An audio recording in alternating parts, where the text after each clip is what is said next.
Hello everybody. Today is April 30th, 2017. I'm in Floral Park, New York with my great uncle, Alan, Ollie Herskovitz. And Uncle Al is the younger brother of my mother's father, Andrew Herskovitz. Today what I'm going to do is I'm going to get a record of Uncle Al's life before, during, and after the war. And before we get started, I just wanted to say that I realize this is difficult and painful to relive the events that happened. And if you ever want to stop or take a break, we can do that. Okay. All right. So, Uncle Al, please introduce yourself. My name is Alan Hershkovitz, and I was born in Big Sad in 1928, sorry. And from then on, I want to hear what he's I talking went to the ghetto. I went to school there, and I grew up there till I was about 16 years old. And after that, it came the Nazis, all those bad people. And they start to take us away to the camp, to the how you call it, concentration camps. First, they took us to the ghetto. The ghetto was from Big Sur about 50 miles or 75 miles, and they took us to Sotma. This ghetto was in another city. They used to call it Sotma, like Romanian Satu Mare. And we were there about 2-3 weeks. Then they took us to Birkenau, Auschwitz. And from then on, we was going around, they took us from there, they took us to Tiltachen. This was a working camp. They sent out from there, because the youngsters, they took apart from the older people. They should go back to work, So they took us to Tiltachen. This was a working camp, And from there on, we started to work in the camps, So that's what like this, I used to go to the camp every morning. They took us about 15 or 20 miles. We had to walk every morning. We woke up at 5 o'clock. No breakfast, no nothing, just a piece of bread, something like that, dry bread, And with this piece of bread, we were there a whole day, without work. Then we came home from work. They took us they gave us a supper. What was supper? Supper was again something, a soup or something, some very, very, spinach or something full of stones, We ate it because we was hungry. We was things like this, In the camp, we was working in the Krupp, German Krupp. The Krupp is a big, how you call it, factory. But they used to make their tanks. They used to make their, lot of things for the army, And they I was about 16, 17 years old, and then they put me to a machine. They teach me a machine there. I was grinding. They had the drills, the big drills, but they, the grinding drills. In those drills, when they were driving, they used to break always, bro, or they had to be sharpened, And they teach me how to sharpen those things, And that's what I was doing, every day. But I was lucky. I was working inside in the factory. In the factory was warm, it was nice, it got more comfortable. But a lot of the people like my brother was there with me, Andrew, and he was working outside of the camp. I remember, but when we over there in the big camp, they put us in different blocks. We were not together. We didn't sleep in the same place, because they separate us. They didn't know we are brothers or things like that. I don't know how we were separated somehow, But to work, we went always together, We went together. And that's what, what happened there. We were working there, for a couple of months, And after this, after a couple of months, the Germans start to lose the war. And the Russian, he was on the Russian side. The Russian start to come, start to move, forward. And the German start to move back, more, they start to run away from them, But meanwhile, the German, the Nazi, the camps, they didn't let stay there. We couldn't, they didn't want we should get liberated there by the Russians. So they took us always, further into Germany, further into Germany. And in Germany, from there, they took us to a camp, we was traveling about 2 weeks, 2 weeks, then when we were traveling for 2 weeks in trains, first we were walking a lot. For about a week or so, we was always walking, They put us on a train, But half of us, dropped dead already for the walking, They couldn't walk anymore, because they was all skinny and everything. Everybody was lower than 100 pounds. Like, for example, I was maybe about 75 pounds. And so when they took us with the train, took us with the train, and then they stopped with us in Buchenwald. That was another camp. That camp, we were there about for 2-3 weeks. But the Russians moved forward. They moved forward, so they moved us always inside more to Germany, to inside Germany. So when we were moving to Germany, there where we was going, it took us there, we took us to another camp again. Another camp, there they separate us. I was with your father, Andrew, with you, your father, yeah, Andrew, and somehow they separated us, And over there we was separated. We was separated till about 2-3 weeks, till we was liberated. We was liberated, and in the name they called it Stahltag. That's what in Silesia, not about 15 miles from München. And all of a sudden, I lost my brother. I didn't know where he is, Andrew, So when we was liberated by the American. The Russian stopped stopped in Vienna, over there in Austria. The American took over. They took us further. So over there was the Americans army came, and how was he liberated? He was in a train. They took this train. They took us back and forth for a couple of days. They took us back and forth. I knew that something is wrong there because they took us back and forth, and all of a sudden they stopped this place, for a night, and when we stopped, was everything quiet, and right next to us was different trains, cross. Was other people there. Over there was when the people start to yell from one train to the other. Do you know this name? Do you know this name? So I had there some cousins, the girls, Gloria, Hershkowitz, also my cousins. They was yelling, is there somebody by the name of Hershkowitz? So then I heard that. So yes, I'm a Hershkowitz. So yes, then he asked, is Alex, because the brother name was Alex, Is Alex Hershkowitz there? No, I'm Ollie Hershkowitz. So that's what we met, from one train to the other.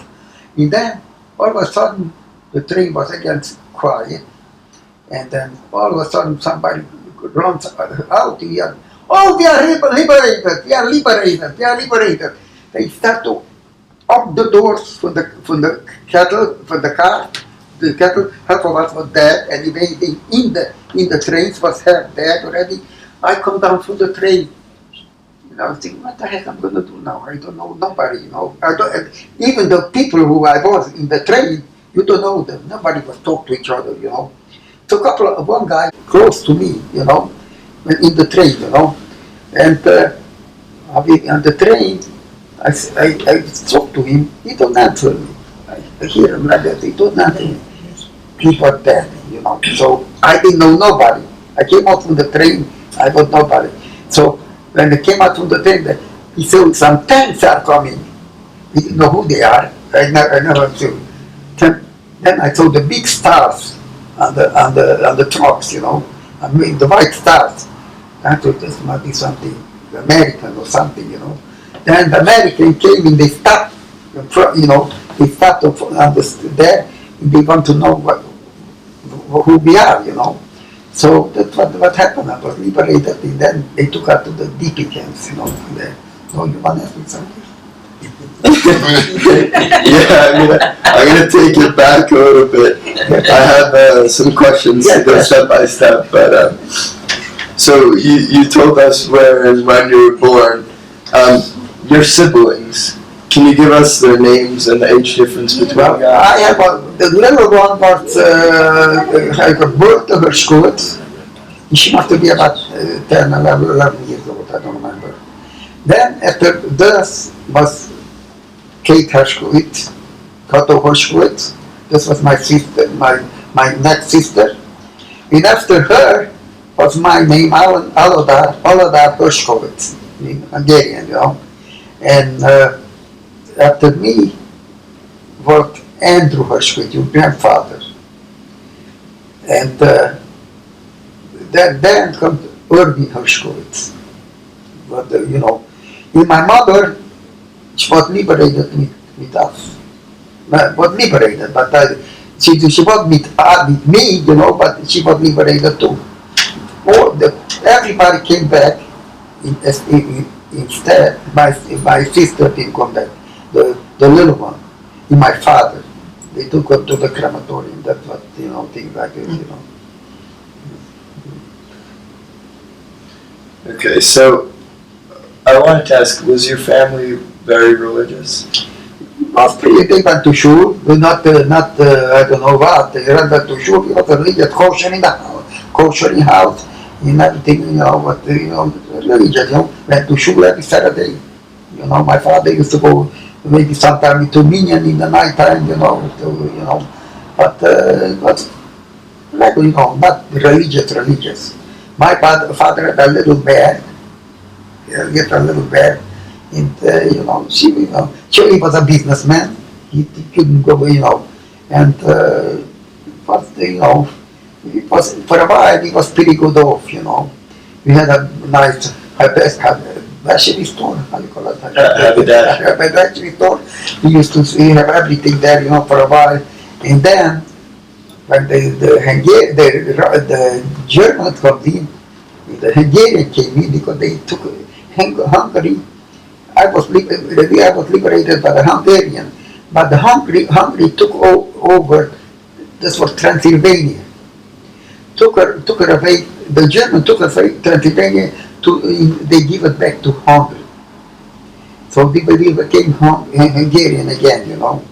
So that's but then you have to start to go again to different schools, because before I went about 2 classes in Romanian school, and then I had to start to move back to the Hungarian. The teacher was changing, everything was changing, and then the whole trouble started, anti-Semites and everything, and things like that. We was really, because if we was going to school or something like that, the Christian boys there, they used to throw stones after us, Jews, We was getting used to it already, to those things, so that, So then in school, we had schools even about, maybe I was 10, 11 years or 12 years old, and I was going to school, no high school. Maybe I went 8 or 9 years to school, So that was my schooling there, Then I became, in America businessman without schooling, Like I told my daughter, I was always working with somebody else's brain, because I used to hire guys, who knew more than I do. I mean, I didn't know. So I pay them good, but I have the brain to live, you know, sometimes I have more brain than them, you know. And then, you know, that's I went to the business, and I had pretty good nice business. I had about 60 people, 50 people, 60 people, depends the season, you know. And that's what it is, you know. Alrighty, so that the explanation about what was your life like before the war, which is kind of what you were My saying. father, before the war was not pretty thing. When I was about, let's say about 14 years, my father couldn't get a, they took away his business. Took away his business, so somebody had to make a living. My father didn't make a living, he couldn't get a job. The kids, some of us, we were going out to work. I was working in this, but I used to live, big star, used to be a big, how you call it, lumber factory, big lumber factory. And then they gave me a job there, you know, I was working in a place where they give out food for the workers every month, you know, we food stamps, you know, things like that. And we were working there to, you know, measuring for the, you know, things like that, to give them out the food, you know. And I was working there to try to make a living for my parents. And then your grandfather did the same thing. He was working there in a auto, but he was older than me. He was learning a trade already, you know. He was learning a trade, and he was working in a different class, you know, thing like that, because he was learning the trade there. He was lucky they took him in, you know, he was Jewish, you know. But that's you know, was tough, but not so easy life. Before we went, they took us to the how you call, to the ghetto. Plenty problems we had, you know. We didn't have food. You are working in this place, you know. We gave out the food. They were, you know, not kosher meat, but meat. They had everything, you know, because they were giving it out for how you call it, for the Christian, for the people who were working, and food stamps and things like that. We were working there. We had so many food there to eat. As a Jew, we didn't eat because we was kosher. Was all the food there, you know, I didn't touch it, you know. We was going home with empty stomach. We were going home. In home one night in those days, you know, was very hard to have food, you know. So we was really, all the Jewish people, not we, all the Jewish people were in very big trouble. They took, even my father, we used to have a nice house and everything, a nice business. After the war, you know, the business disappeared. They took away the business from my father, you know, and everything. So we had really not such a nice life there, you know. I never think about my days when I was a kid, you know. I don't like it to remember it, you know, because it was not such a tough day there, you know. It's not like here, the kids have it easy, you know. We had always, you know, my stomach was never full from food, you know, eating, you know. Then they took us to the concentration camp, was even worse, you know. So that's very, and That's it. that's the thing. We was liberated, then in the concentration camp, like I said, we was working this factory group, you know. In this group was a very tremendous big factory, you know, very big factory. And over there, you know, was just Germans, prisoners, you know, just prisoners, you know. We had a lot of Italian prisoners there, you know. And, you know, I was lucky because I was working from inside, you know. But your father, he was working outside. I couldn't see him every day. Just, you know, when we went to work, you know, and then, you know, he had to go to his barrack where he lives, had to go to mine, one from pretty far away from each other. In the morning we saw each other when we went to work, you know, so we had pretty tough, you know. So, what was sort of the first sign of anti-Semitism? Like, when did it all start? And so immediately start, from what I remember. From when I was a kid, always had anti-Semitic, you know. So when it was when you were younger, when you just started to experience it. About that was 7 or 8 years old, I started to experience it, you know. Then you get somehow, so you get used to it too. Because those stinky Jews, dirty Jews, stinky Jews and things like that, it didn't bother you anymore, you know, because we get used to it, you know. Things like this. Anti-Semitic for that. All my life, we had that, it was like the hate Jews, and there was hating Jews, you know. Especially, you know, when Christmas are coming, holidays like this, you know. When Christmas used to come, you know, they used to go around, they come around, you know, went to church and things like this. Those kids, you know, they used to throw in stones in the windows, you know, because, you know, Jews. They always said you killed out Jesus Christ. So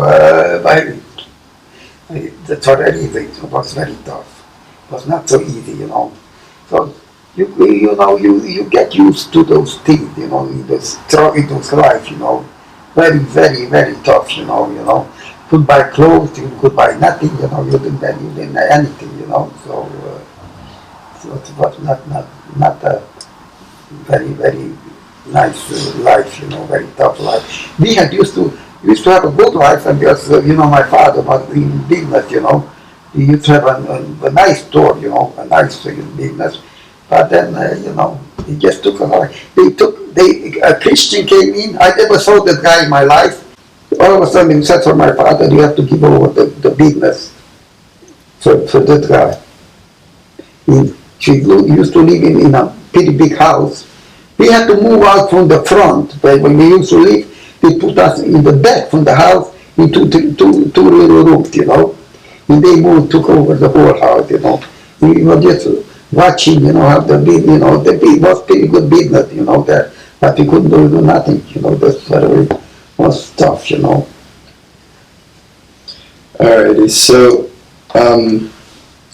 when you started to experience anti-Semitism and it got worse and worse, what kept you? The worst started when they came in. They took us to the ghetto. What prevented you from fleeing before they came to take you to the ghetto? It was funny thing, you know. Funny thing is, you know, you had a time, you know, some partisans, you know, but you know what the partisans like the underground, you know, Jewish underground. They used to come in the night time, you know. And they used to come down to the, you know, and they used to talk to us, you know, we should go with them, you know. Our parents didn't want to go, and they didn't want to go either, you know. And that's what started to fear already down to some, you know, what they used to always say, come on, they are going, because we was living, was a very big mountains, you know, they call it the Carpathian Mountains. And it was very big mountain. And they was in there. And they used to come down and they used to say, we used to tell, you know, they should move, go out, you know. But apparently they were afraid. You know, they didn't, it's not like today, you know. The parents, they was very careful. Don't talk. Shh, be quiet. They can tell you something, be quiet. Even if they have some people that would like to hit back or something like that, the parents didn't let them do it, you know, because it was a different world, you know. So it was not very pleasant, you know, things like this, you know. So and then my brother, my Andrew, my brother, you know, your grandfather, you know, he learned the straight, you know. He was, you know, a machinist, you know. But he was very, you know, very good in the straight, you know. In those days, a Jewish person to go for a mechanical machinist, they were not nice, you know. Was not a trade that you should go in. But my father, your great grandfather, said, you have to learn a trade. They sent him, he would learn a trade. And this helped him a lot, you know. And even when he was liberated, he was working on his trade. You know, I didn't have not. I didn't have no trade. I didn't have nothing. I was going to I was going in that the mechanics school. You know, but I didn't practice here. You know, because I didn't. You know, things like this. You know, so it's very hard. You didn't speak the language and things like this. You know, so I don't know. All right. So, how old were you when you guys were taken to the ghettos? How old were you? I was about 14 years old, 14 or 15 years old. Okay. And where did they take you? They took us to another in a city, Satumare, Sutmar. It was a very famous city, you know. Like they have it here in the Brooklyn, the Satmar Rabbi, you know. That you know, I come from this place there, you know, and we was living in a little town, you know. So it was a very nice town, still a nice town, you know. They used to have there, you know, like. People used to come for cures, you know, they had stomach trouble because we had how you call the water what used to come from the ground, you know. Mineral water, mineral water. This mineral water was like sulfur. When you drink it, it was very strong. And people used to come there, you know. In sometimes, you know, my parents used to make a little living from this too, you know, because my mother used to cook very good, you know, with my parents, you know, and then we had like a little restaurant, you know, after, you know, they used to come down to eat, you know, and things like that to make a cup. That's for just for the summer, you know. For the winter, but very winter, nothing else, you know, there, you know. But not a very exciting life, that we tell you know. It's not like you know, like American kid. Very tough, you know. So So, when you were abducted and taken away from your house, what was that process like? Who came to get you? this was a very this process, you know. First of all, when we took us to the ghetto, you can imagine all the Jews they put up together, you know, in the shul. You know, one police or two policemen took us to the ghetto. A whole bunch of Jews. We had maybe about 500-600 people, you know, families, you know, took us, and we was going like cattle. We could have fight, but our parents in those days, Jewish people, were faithful in everything. Don't do this, don't do this, don't do this, don't be quiet. And that's what it is. Took us to the ghetto. We were there like about 2 weeks, in dirty in everything, you know. They put us, like we had two streets, you know. They took apart 2 streets from the city, you know. And then we were there about 2 weeks, you know. There almost nothing like this was terrible, you know. All people, sick people, so you have people, retarded people. I had a cousin who was retarded, you know. I don't even know what happened to her. She was afraid always to walk on the street too, you know, but she was born like that, you know. And they made noises, they were scared, they didn't know what's going on, you know. So it was not very, you know, very comfortable there, you know, things like that. The thing is, I was young. When you are young, you don't think, you know. You think, you don't, you know. All the people, they think, you know, they get, you know, excited about things like that. Younger people, they took it, you know, they took it like it's coming to me, that's all, things like that. But other people, they couldn't take it. So they get the hysterical, you know. They start yelling, you know, things like that, you know. So was very not things like that. Then when they took us to the ghetto, to the concentration camp, they put us to this train, you know, the cattle train. We put in about maybe 120 people like this we was together. It was very, very tight, you know. We couldn't breathe, you know. We couldn't breathe, but like guys like me, kid like me, we were standing like, you know, we could stay for hours, for days like that, you know. All the people couldn't stand, they start to get, how you call it, claustrophobia and things like that. They start to yell and things like this, you know. It was terrible, terrible, you know, things like this, you know. So then from the ghetto there, they took us to the, like I told you, we went to Birkenau, Auschwitz, you know. First we didn't know where they take us. I didn't know about Auschwitz. I didn't know about Auschwitz, nothing. I didn't know about Birkenau, nothing. Just we came to the train there for a couple of days.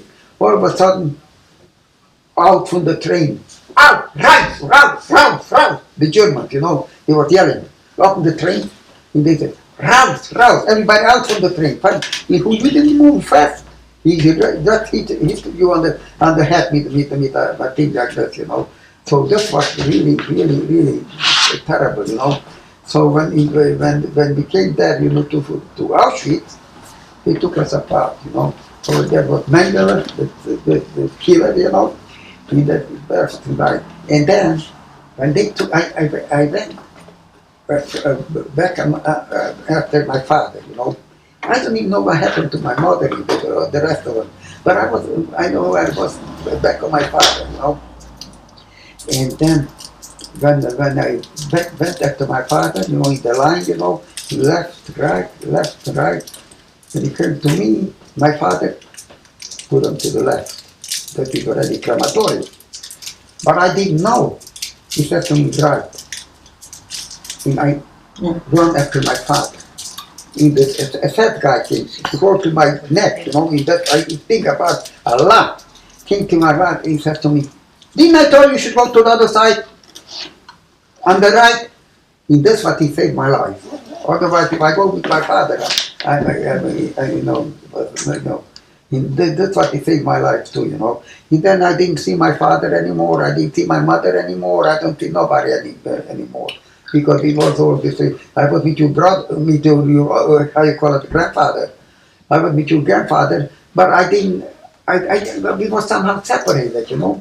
And then when we came to the barrack, we saw each other, you know. We saw each other, you know. And then, you know, he was together for a while. And the Germans, they always wanted to find out. We had the relative, you know, or brother or something, because they wanted to separate us, you know. We never said it, you know, we were relatives, you know. And then when he took us, this how we was always together because of this, you know. When he took us, you know, to the camps, to the working camps, you know. First what we were in about 2 weeks in the Birkenau, in Auschwitz. They took out took out our hair, you know. They cut our hair, and then after that, we had a line.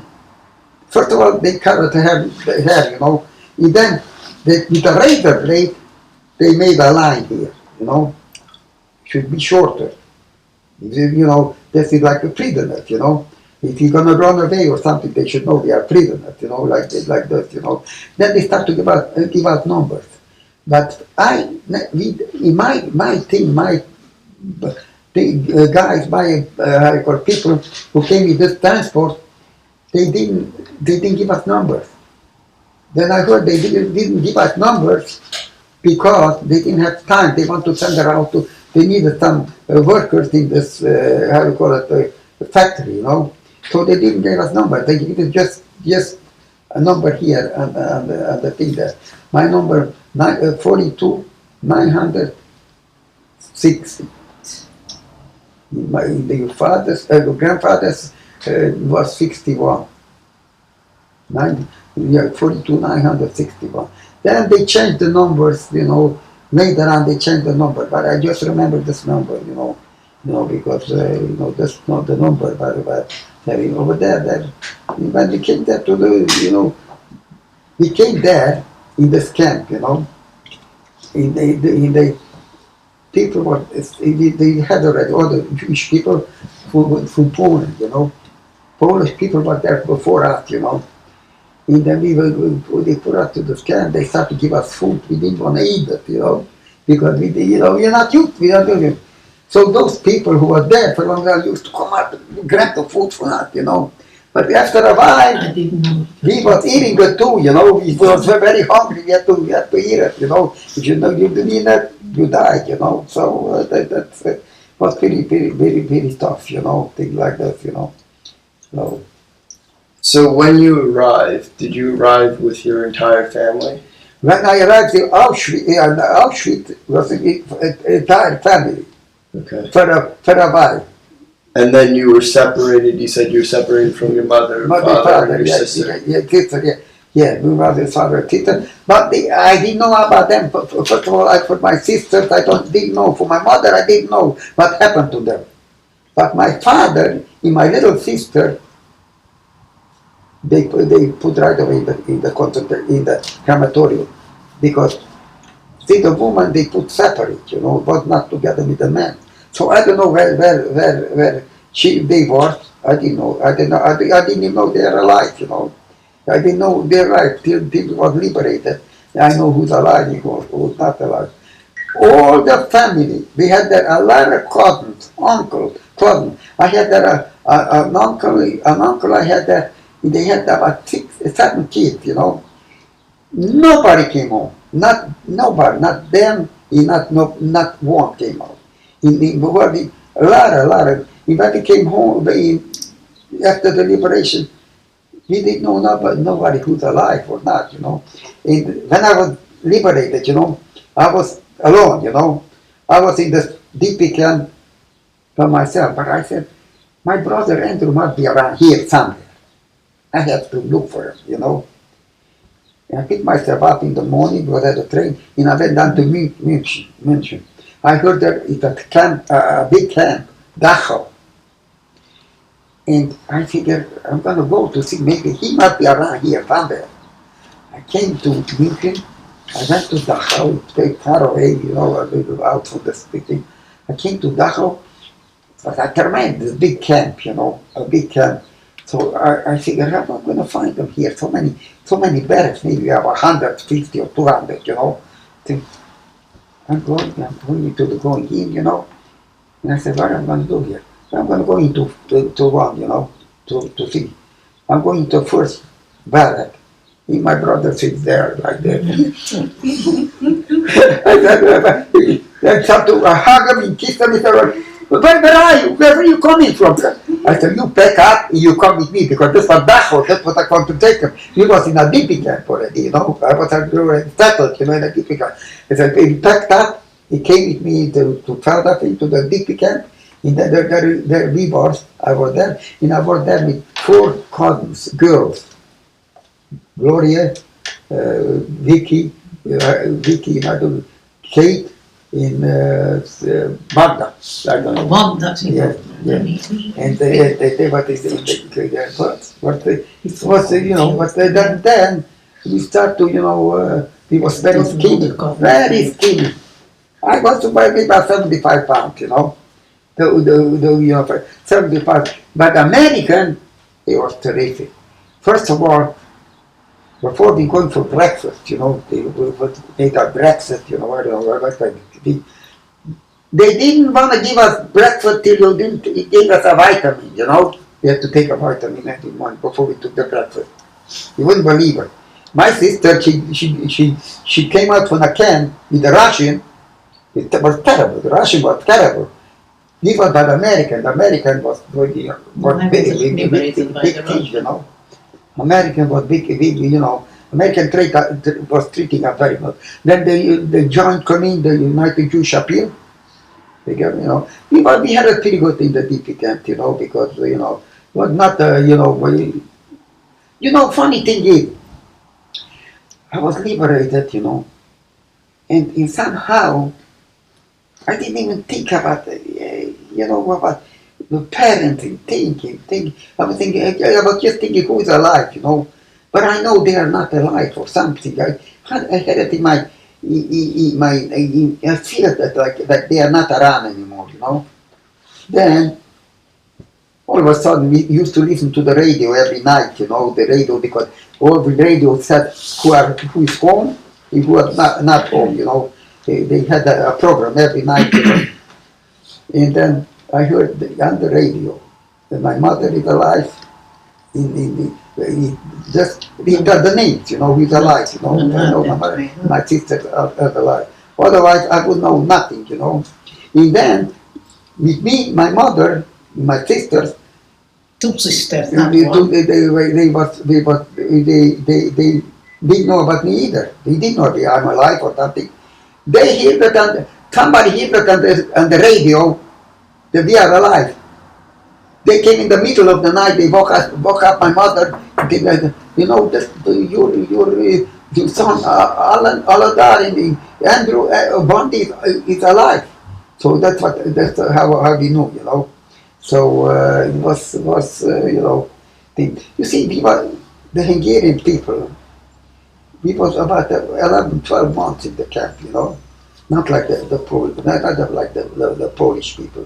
Polish people, they was 3 or 4 years, in concentration camp was, very tough, So, but the worst thing in the concentration camp was the last years, when the Germans start to lose the war, then they start to kill, They used to take us and kill people, And that's what you saw the thing. I sent you the thing there from the brochure. It said there, how he was liberated. Jeff called up to the how do you call it? U.S. Holocaust survivor. And they sent him all the paper. I knew more about this thing, but I didn't know nothing. But I think the paper, this was right, I know the officer, the name of the officer, the German who liberated us, who was there, he kept us alive. Because this train was going back and forth, for they wanted to take us to kill us, So they didn't, this officer, the German, didn't want to go to he should be killed. So they took the train one station to the other, back and forth and back and forth. And he's the one who saved our life, because otherwise we would all killed, because a lot of people were killed the thing like this here. And and then when we was in was this match, like a death match, as I told you. He was walking from the camp, where I was working, by the crew. He was working about 4 weeks, every night he was working, and then no food, no nothing. It was terrible. People was dying like flies, It was not such a, But then, who was alive, who stayed in life, not too many. So example, I was in a train. We must to be about 5,000-6,000 people. I don't think about 1,000 people came out from there. So all the people didn't come out altogether. Youngsters came in more. They survived. So it was really tough. When you were separated and you went to the right, were you with my grandfather? Were you with Andrew? He was there, but I didn't see him. But when they separated us, he took us to a place, a barracks. Over there I find him. But we're going to over there I find him, and then we was all together from then on. But over there was Ochi. Every morning we had to get up 5 o'clock. They woke up at 5 o'clock in the morning or 3 o'clock in the morning, and they put us on a line till the assessment came, and they count us. They was counting us. If we are the same people there, but for about 3 o'clock, 4 o'clock, till about 7 o'clock, the assessment came, but you have to stay in the line like this for hours till he came to count us, if you are there, And then, if you didn't like somebody there, didn't like the faith, he said, Came out and we sent them to the concentration, to the crematorium, things like this, you know. But you know, a lot of people was fainting there because the sun was out. It was very hot, you know. It was fainting, you know, things like this was. I think. How were you selected? How was it determined that you were selected to work and where you work? Well, they selected the work youngsters who can work. They looked at the faces. If you look young, we good because they needed workers. They needed workers, you know. So when you came into the train for the ghetto, to everybody had to go for the train. You had to stay in a line, you know, one line, you know, not just one line. You had to walk one after the other, one after the other. So when you come to the Zmangala, he selected you.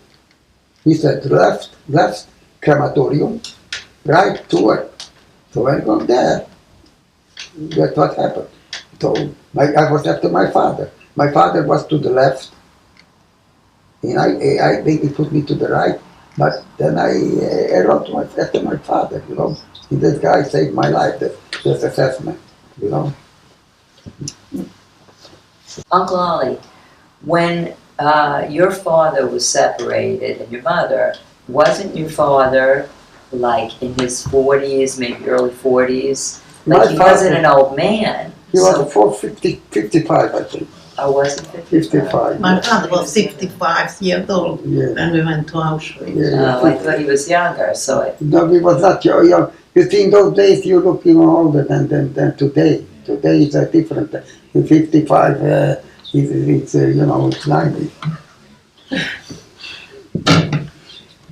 Well, because someone had told me the story that he went with the rabbi, like he was very close to the rabbi. my father. Yeah. My father had a good voice. He was acting like a cantor, you know, Right. for the holidays, you know. Right. He used to go to Bucharest. Yeah. He used to, Oh, really? in the back times, he used to go to in the big city, like Bucharest, Yeah. in the big temple. They Wow. hired him for Really? but thriller, you Wow. know. And, you know, he was, you know, dancing, you know. Down in Bucharest, They gave him a salary, you know. Wow. So like here, you know, you get everything like that, you know. Yeah. And it's, you know, but he had a very good voice and he had a very good niece, you know, very good, you know. Right. Yeah, he do, you know. And he did it some for a while, you know, he made a living for, not a living, but for the holidays he was, you know, how you call it, making a couple of dollars if he had something for the kids. He came home, he bring a couple of oranges from the city. He didn't have orange. He brought an orange, and he opened up the orange, one piece for every kid, you know. Right. An orange. And 8 kids, 8 pieces, right? One pieces, yeah, one Yeah. piece. Yeah. Yeah, that's what happened, you know. How did he go? He took the train there? Huh? He took a train to Bucharest? He took a train to Bucharest because he had a brother there, you know. Oh. So I get he had a brother there, Wow. you know, he was there. He had a brother in Bucharest. Yeah. He didn't ask me if I have a trade or not either, you know. Right. They teach me that how to do those things, you know, this machine, you know. When you were young, you learn very fast. I have an Italian guy, you know. He was a prisoner, but a prisoner they didn't treat us like a Jew, like a you know. They used to get packages from home, used to get you know. How did he get there? Why was he in there? Who? Why was he in there? He was a prisoner. He was for the army. He was working. He was against Hitler, you know. Oh. So he was a prisoner, you know. So he was there, but the Italian, you know. And he was very good to me. He used to get packages from home. And he didn't bring me to the packages, but he couldn't. But they gave him good food, you know, because he was Italian, you know. He was a rebel. And he brought me every morning the container of food, you know, for me, you know. But he didn't eat. But you know, he would have it here, he would throw up.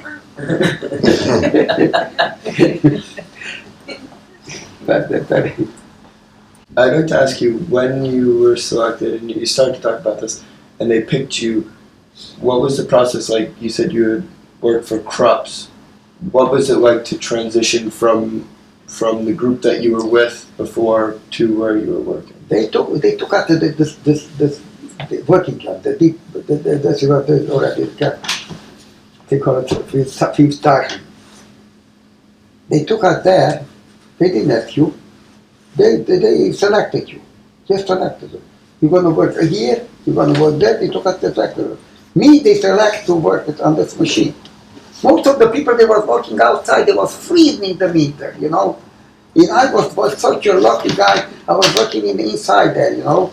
I had warm, you know. So have nothing. They don't select. They didn't select you what you want to work. They didn't ask you what you know. You know what they ask. Sometimes they ask you if you're a tailor, or they wanted something to for them to do, you know.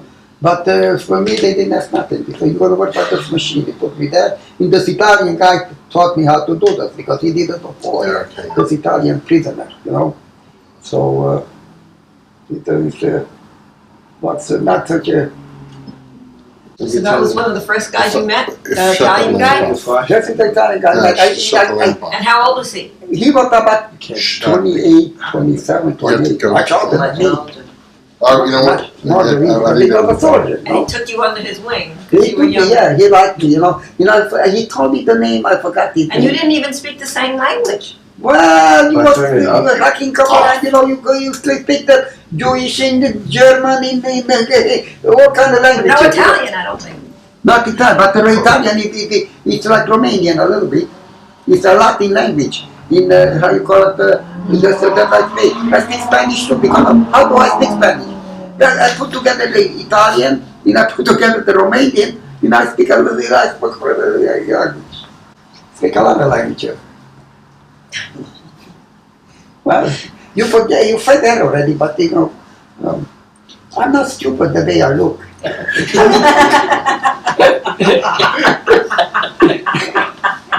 This may be the funniest you've ever had. Right? This is not a usual interview. Okay. No, they came without education here in this country now.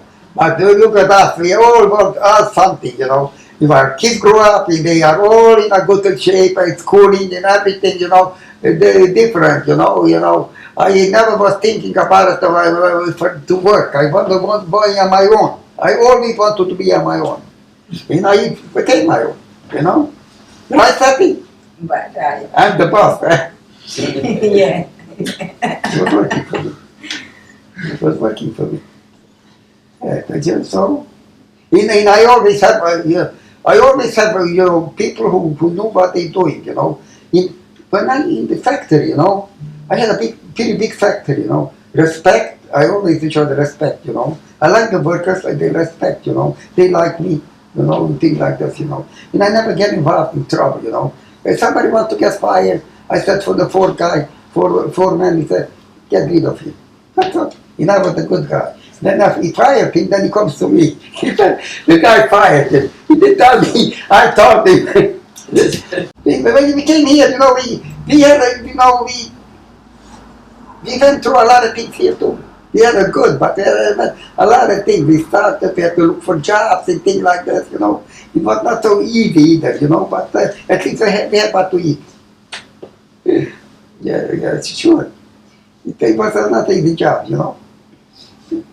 Your father came for was in the concentration camp? Yeah, he was lucky. He was like, He was in Lithuania, and he was able. His family were the last people to get out of their town. They had somebody that they knew who had a shoe factory, and they were trying to go to Palestine. But the only way to get to Palestine was if you were a capitalist, so you had to have money. Yeah. So there was a great guy, he's a Christian guy, who was in their town, and he had a shoe factory, and my father worked for him, and he said, listen, we want to go to Palestine, but I think, I don't know if it was $50,000, it might have been $50,000. It was Oh, a lot of money. Crazy amount of money. That's a lot of money. And the guy basically said, okay, here's the money. They put it in a Swiss bank account. And he said, and you can, when you get there, you can take this bank account and you transfer it to a bank there. And then once you get set up, transfer the money back. Wow. So they did. They got to Palestine, they transferred the money back. But then the war was on the bad side, and the Germans killed the guy that had the factory. So Oh. they transferred the money back to him, and like a week later he was killed. So the money ended up in like some Swiss banker's pocket. Yeah. They never got the money back, so my family gave it back. The guy never received it. He never lived long enough. But there were some good people, you know. Well, sure was good people. A lot of good people were there, you know. But you had to find them. Right. Yeah, like It was nothing. dangerous. You had to trust them too. Some of them they took you and they gave you away. Right. You know, you never know. You know, like you know, what's good, you know. So How long did you work in the factories for? I was working in the factory maybe about 7 months. 7 months, yeah. You know, it was a tremendous factory. We used to go around making the cars. You know, you couldn't just walk. You know, because it was terrific. Krupp, you heard about Krupp. Even now they make dishes and things like that. You know. But those days, well, they just had a lot of factories. Krupp. That's not what the only factory. You know, this was in Silesia, in Poland. But that was Germany. Now it's Poland. You know, and you know, it was a lot of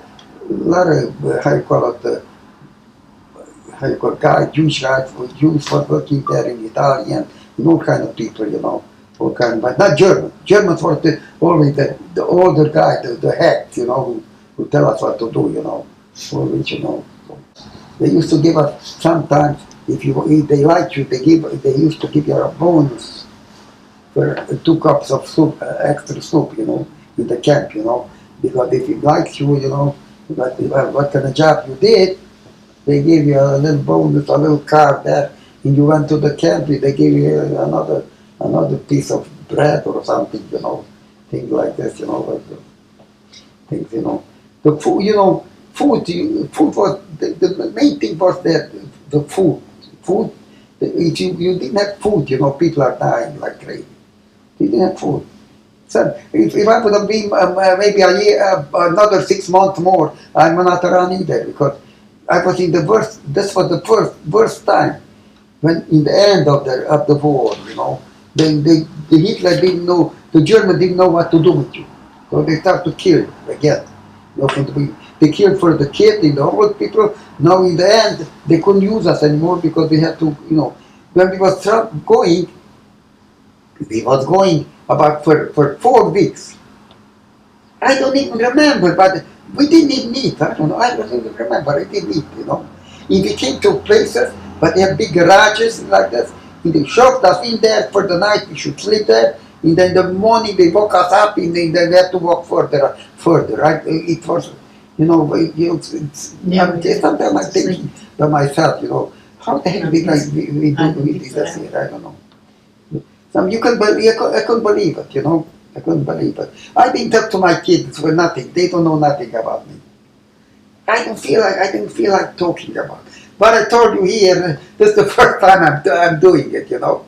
You know, sometimes I feel like talking. I talk to Ceci. I say, you know, this and this and this, you know. You know, but I did have it too. She wouldn't believe it. She don't know about the thing. Well, that's what it is. It was a tough life, you know. In the Polish people, they were the worst. The Polish people was really there for years and years and years. My brother-in-law was there about 4 years. 4 years, you know, even though too. So, not, you know. But when the war ended, that's what the worst thing. They killed people. They didn't think that, you know. But I'm lucky about we were liberated by the Americans, you know. The Americans were very, very good to us, you know. Very, very, very good to us, you know. Can't complain about it, you know. So, but you see, Roosevelt, they come in, 30,000 Jews came in with the boat, they didn't want to take them in. Nobody said. 5 years, like Here in Mexico comes in 5,000 guys come in the border for nothing. 1,000 people they didn't want to take in. Took them to Cuba, he took them here and there, and then they had to go back in the Cuba. Most of them. Uncle Al, didn't you have to stay in the DP camps for like years before you were allowed to come to America? You didn't come to America. No, the DP camp was staying for a year and a half, something. But I went home. I was standing there. I was home from the DP camp. I figured I'm going to go to see my parents. They was home. So we came into the border. Came to the border, the Russian was there by the border because a Russian soldier came there. I don't know, he was an officer or something. He says to us, Anko means you are a Jew? I said, yeah. So where are you going? He said, we come home with you. Where are you going home? He said, you go back. In Yiddish, he actually goes back to the America. He knew what's going to happen. But we didn't want to listen to him. He went back, And what happened? I went back, he found him home, and my brother Andrew, about 5 months later, 3 months later, he said, I don't want to stay here anymore. He came back. I stayed there with my brother, because my brother had a store already.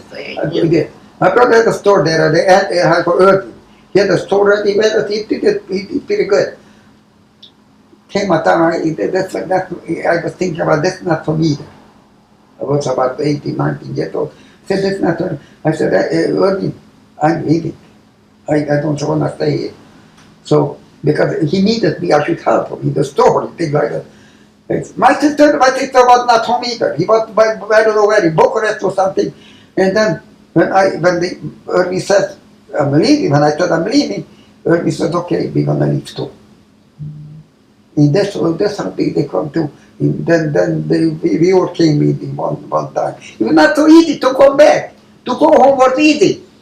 But to go back, oh boy, we went through the border. They had to go through 3 borders to get back to Germany. Tell the story where we went. Yeah, we went through in the night time.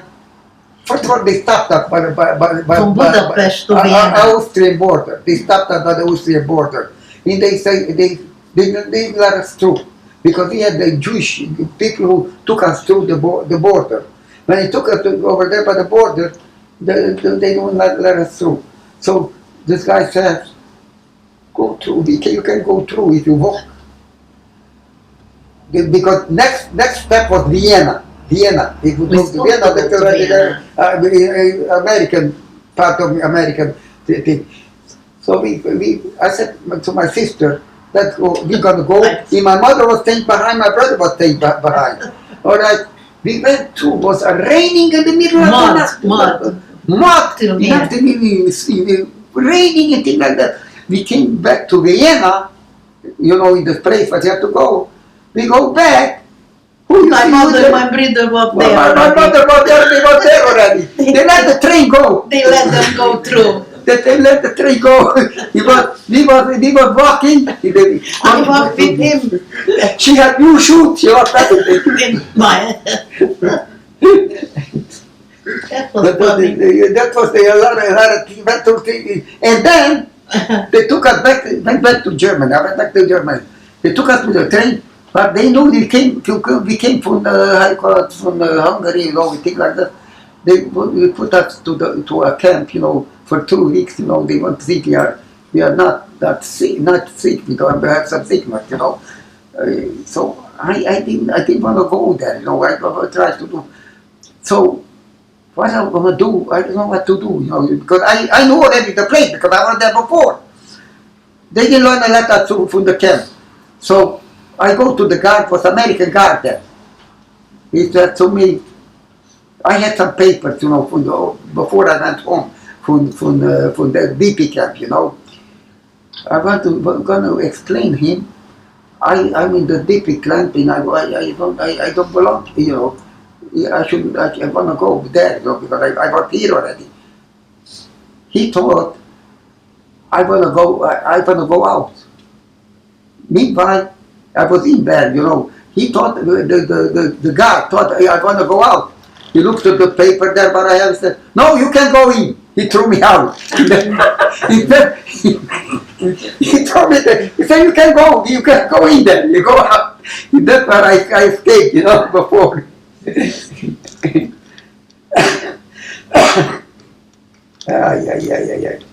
A lot of trouble, a lot of things we went through after the liberation.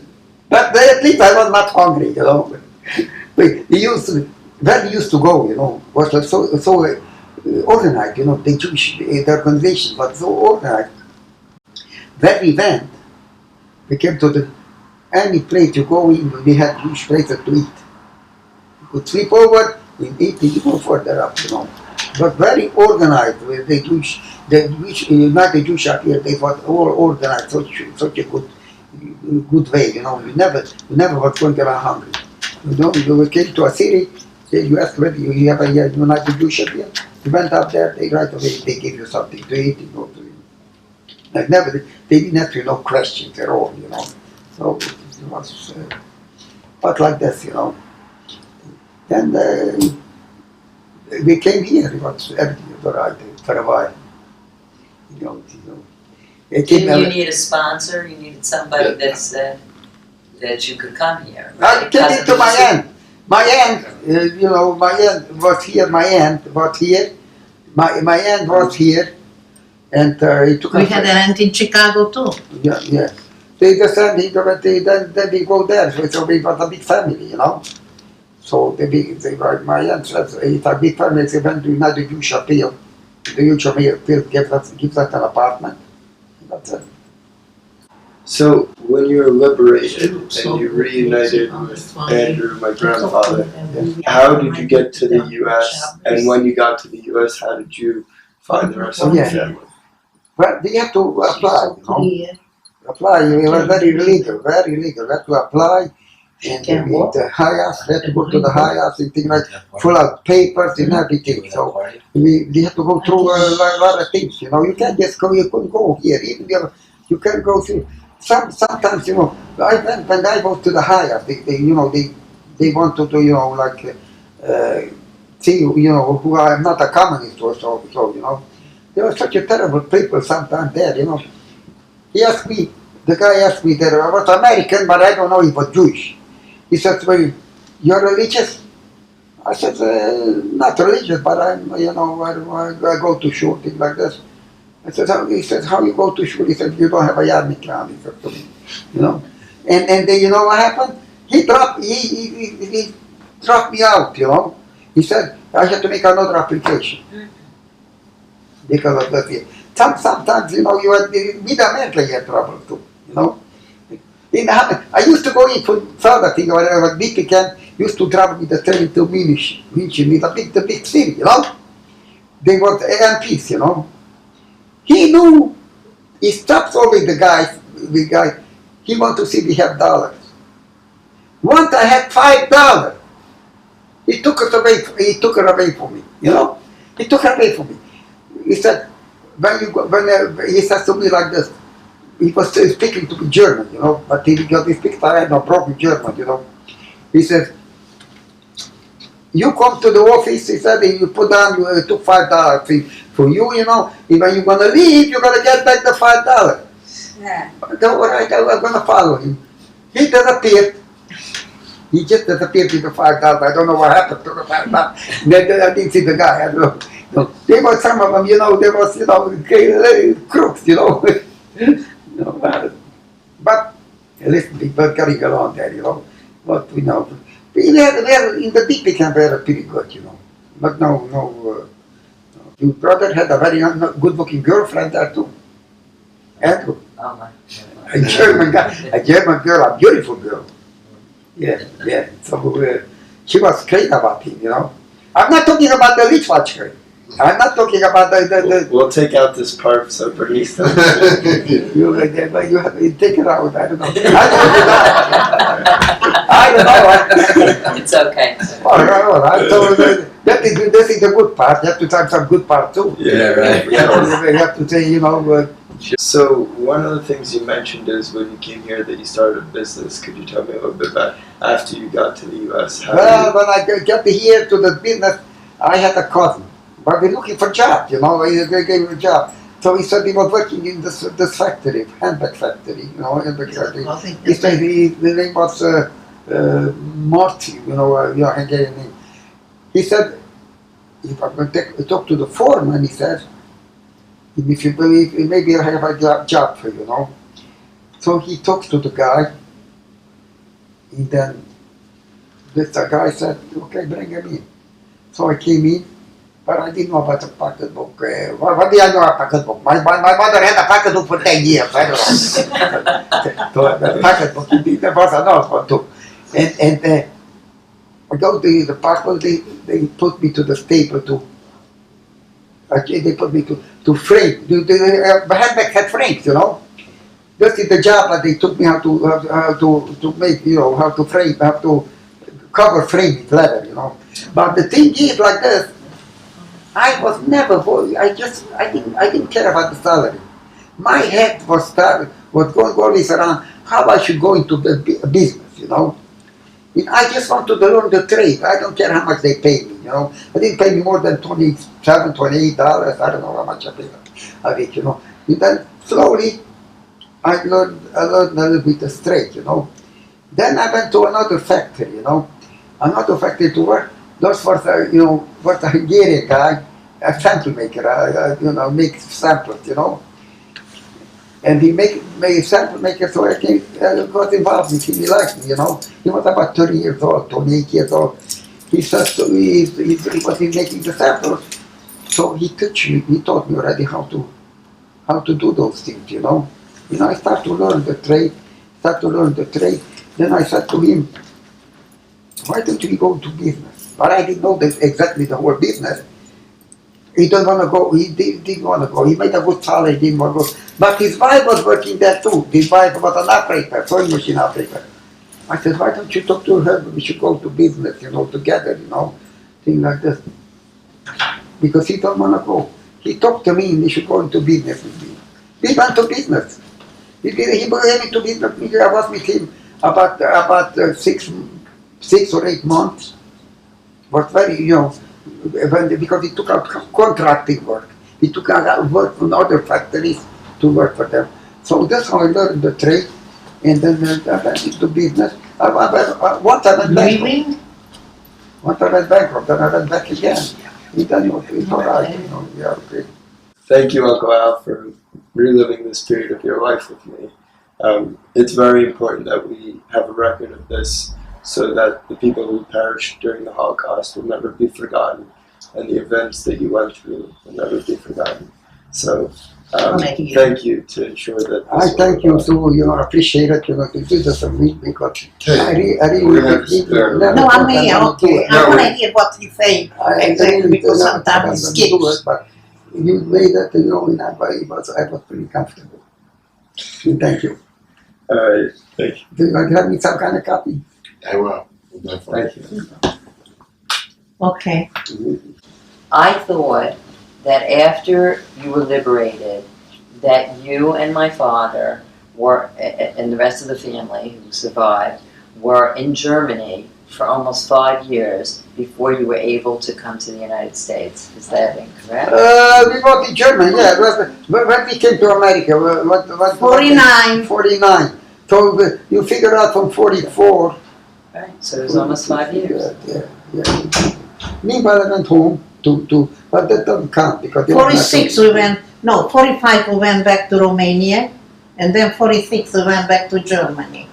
Yeah. And how was it going back to Germany, like the place that you were persecuted to go back and have to be in these... No, we didn't. I didn't feel no feeling because you see, there was a different atmosphere.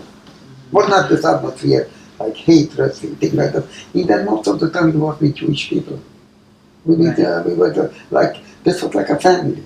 Those camps, like the deep camps, like a family. And they Polish, Greeks, Hungarian, Romanian, all kind of Jews. They're all Jews. We are all talking Jewish because I think they speak Polish. You have to talk. You Have to talk. we were about 30 countries, Alan. Yeah. In that, you think we have to speak Jewish. She didn't speak perfect Jewish. I didn't speak perfect Well, Jewish. when I met my husband, I had to speak Yiddish. We all Right, speak Yiddish. right. We all speak Yiddish. Everybody was Yiddish. When you saw a Jew in Europe, we know how to speak. Because everybody speaks Yiddish. You speak Yiddish, that's what a very good language, you know. A very, very nice language. Because everybody, in German was a little bit like Jewish. In German it's like Jewish, you know, then you could speak to the German too. You see? Because Right, so German was a little like Yiddish. Yeah, Yiddish, certain things, but they understand you what you were talking about, So, but in Germany, when it was in Germany, we was getting along. She had a lot of friends. My sister had a lot of friends. My mother was there. My Susan was there. My sister, Andrew was there. It was the whole family. Our family came back over the whole thing, We were very lucky family. We came home 5 children. We were 6 children. In 5 we came home, plus my mother. Nobody came in the line, but we used to live, We used to live in the big side, My grandfather bought this lot there, just in the center Of the town. Of the town. Over there was right away the train station, everything. My grandfather with a big lot, one line, he made for every kid for a house. He built a house. My uncle, I had an uncle. You think your brother must have tell you. He used to one line the whole thing like a family. We didn't have friends. We had, if you had friends, the whole family was friends, But it was very, very, lived all together, Here, a second cousin, it's almost nothing. They don't even see each other. Over there, the second cousin is like when we were cousins, like we were very, very, very close, because things like that, But it was a beautiful time, You didn't enjoy it because you didn't enjoy it because you were hungry, but troubles and things like that. You didn't enjoy it. But it was a beautiful time. All mountains all around and things like this, where flowers all over. Here you have flowers, they make a big thing about flowers. Over there we have flowers all over. Beautiful flowers, things like this. But you don't enjoy it, Even when you're hungry, you don't enjoy things. Things like that, that's what it is, yeah. Did you introduce Kato yourself? Hershkovich was my maiden name. Kato is K-A-T-O. And here they call me Kate. I just took away the O and I add the E. That's it. Okay. Where and when were you born? Big Sad, Fürde. Same place where he was born. And we had the same parents. We went to the ghetto in the same time. We were always together till we got to Auschwitz. The whole family was in the ghetto. Wait a minute. Erwin was there too in ghetto with us? Erwin wasn't. He was in the army, Erwin, yeah, the older one. But Andrew, him, and Susan, and my younger sister, my father, my mother, we was in ghetto together. We were there about 3 weeks, Alan. 3 weeks we was in the ghetto. Talk to him. Then we went to Auschwitz after that. We went with the aunt also, Rosine, he probably doesn't know. We went together to Auschwitz. We went about 3 days with the cattle train to Auschwitz. And there where we were, in Auschwitz. And then we are separated. I remember my father, when we went off on the cattle train, the SS people right away, they announced who wants to work and who doesn't want to work. That's how they're going to separate them, So This was just the women. just they should make you dizzy, that you shouldn't get able to take. And my father, he was always afraid to work. And he right away said he doesn't want to work, he's going to go with the old people. That's how he got killed. He could have been alive, he was only 55. He could have been with the boys, but he didn't want to work. So then they separated the men separating the women. I had a younger sister, she was only 11. So my mother held her hand, and my aunt was there, she had 6 children. She was with us. And they separated us and they put me with my sister, with Susan in one side, and my mother. And they took away my sister from her, put it on the other side because she was too young, to kill her. And my mother wanted to go there, and the SS men pushed her back. because they knew that that's her daughter. She wanted to go with her, you know. But that's how my mother survived, because the settlement threw her back to us. So my aunt went on the same side with the 6 children. And my mother said, please, could you take care of her too? I remember that very well. So she said, don't worry about it, you know. So anyway, she didn't survive. But after that, we was in Auschwitz about 6 weeks. I don't know how long he was. I was about 6 weeks in Auschwitz. And then after that, we went. But the thing is, when we were in Auschwitz, we had to get up every morning at 3 o'clock, staying up there. 6 people in a row, you know, from 3 till 7 o'clock. Then about 7 o'clock, they gave us breakfast, 1 slice of molded bread with a little jam on it. That was our breakfast every morning. And in the evening, they gave us a spinach soup with stones in it, with the sand. You know, that was our meal for the day. And then after 6 weeks, they decide they're going to send us to somewhere in a different. We went first to Stutthof. From Auschwitz, we went to Stutthof. That was a camp too. We were there not too long. I don't remember, a few days, maybe a week. And after that, they sent us to the real camp where we was working. Bromberg, it called. Bydgoszcz, that was in Poland. It wasn't in Germany, that town.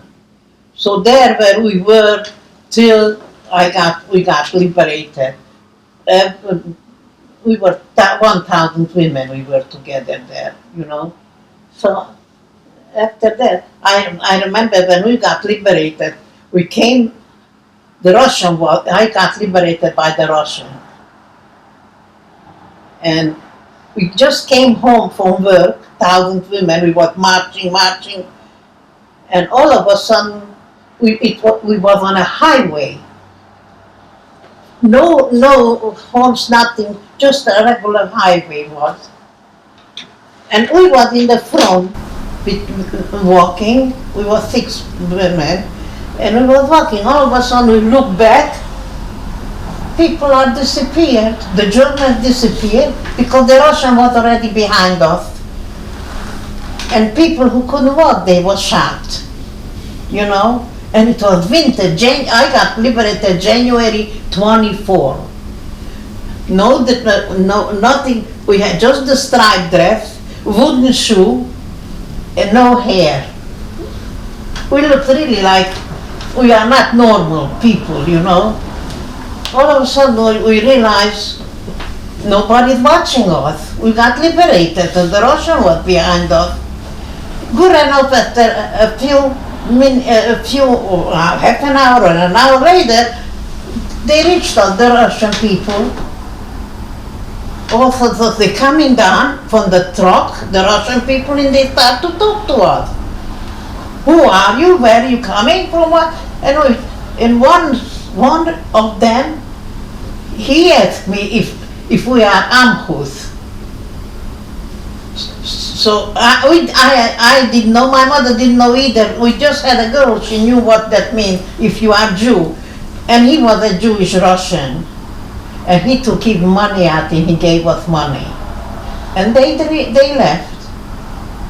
And all of a sudden, when they left, a plain man who lived in that neighborhood was on a sled with a horse, came on the highway. He didn't know either who we are. So we were with 2 girls who they spoke a little bit Polish because they were from Carpatholia. It's a different town when they spoke a little bit like Polish, you know. And they said he asked, where are you coming from, where we are? And we tell him what happened to us. He said, you know what, maybe it's a half a mile or a mile from here, it's a house there. It's empty German people used to live there, and they left everything that's a farm. Just go there, the house is empty, and it has plenty food and everything there. Just go there. And good enough, we went there, we find their house, but we was afraid to go in the main house, because we was afraid maybe somebody's hidden there or something, we're gonna get hurt. We went in the barn where the servant was living. And we killed a chicken. It was a Friday, I remember. And my mother was afraid to kill a chicken. They had so many chickens, pigs, horses, cows, whatever you wanted. Such a big pig was there. So I had a girl with us. We were afraid to kill a chicken. I was holding the chicken and the other girl was knocking the head out, you know. my mother, yeah. But not my mother, she put off, you know. She was about my age, that girl. In the funniest thing, her name was Hershkovich, Hannah Hershkovich too, you know. So, next day, an army came there, Russian with a truck. They went in the barn there, they killed so many pigs and they threw them on their truck and they took them away. They were food, you know. So we were there for about a week or something, because the Russian soldiers, they were bothering us, you know, the women. So they had an office somewhere there, I don't know how far, and we went there to complain that the Russian is knocking in the middle of the night on our door and they bothering us, and we were very annoyed. So he said to us, so what? He liberated you, so you could be friends with them, you know. So that's the time we start to pack, and we wind up in Warsaw, there where I went. So in Warsaw we went there, and it was a lot of young Jewish people who they were partisans. They didn't come from the concentration camp, they were partisans. And they lived in a synagogue, and we stayed with them for a while. And all of a sudden, we met there a cousin, my father's a cousin, and so we was telling him we would like to go home, because we was always thinking that the family gonna be home, we have to go home, maybe we're gonna meet somebody. Okay. So this cousin, he said, okay, I'm gonna make a way how to get back to Romania. Then we went to a different town. I forgot already what was the other town we went. So finally, this cousin arranged, and we went to the station to go home. And we was always in a cattle train. We never went in a normal train. Always in a cattle train. I don't know why. Took us about 2 months till we got home to Bixar. From January, in March we arrived. All of a sudden, no, when we came home, we went to Satmar first. So Satmar, we took already the regular train from Satmar to our town. It was a regular train. It was about an hour ride, yeah, Alan? It's about an hour ride. The ticket guy comes, he said, and we are with the striped dress, no hair, nothing. All of a sudden, we're telling him where we were and from where we're coming and where we're going. He said, you know what, the next wagon, it's a lot of people from Big Sad. He said, sit here, I'm going to tell them that you're here. And they were all related. They were so surprised to see us. So he said they heard that Mrs. Hershkovich and 2 daughters, they are alive and they tried to come home. But they didn't think that we had another Hershkovich there, but there was 4 girls. So they thought that Hershkovich is coming with 2 girls home. And meanwhile, that didn't happen. We were there. So we went home and we found the family and we stayed home. And that's what happened. It was a very exciting thing when we came home. And it was very sad. Our house where we lived in, it was taken apart. So we lived in my grandfather's house. We were in, and like he said, Alan, it's a very nice place. I'm telling you, if I would be a little bit younger, I would go back. Sometimes I dream about it. I would love to go back to see that place. It's a very nice place there. So what can I tell you? But that exactly what happened. You know, I didn't even tell them when I was in the camp. I used to tell Alan that story, that we used to go with the train back and forth to work, you know, and all of a sudden the 1,000 women, they didn't go fast enough off they never took us to the regular station. They took about a mile or two drop off, so they shouldn't see what's going on. So I don't know, everybody got off, and about 10 women remained on the train, and they went to the main station. And we were, my mother, my sister, and I was between the 10 people. So we come into that station, we tell the conductor what happened. They taking off on the train. In that station was a very busy, big station. A lot of people were there.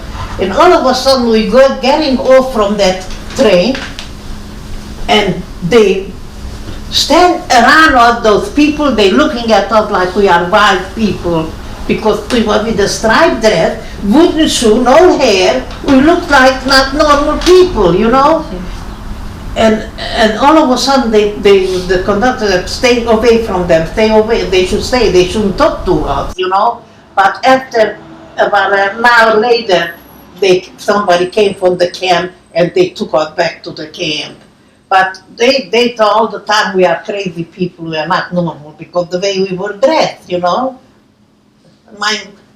We didn't have hair. My sister was always trying her hair, who cut it with a scissor, so she didn't have straight, you know, smooth. I had with the machine, you know, and she couldn't take it. She didn't look good, she said, you know. She was always like that, my sister, and then the way she looked, you know. But my sister was a very neat person. With the striped dress, I'm telling you, every night you take off before you go to bed. She folded together, she folded that dress nice, and she put it under the pillow while she was sleeping, and in the morning it looked like it was ironed, the dress. That was, she was my sister. She was to even here like that. She was very neat in that way, my sister, you know.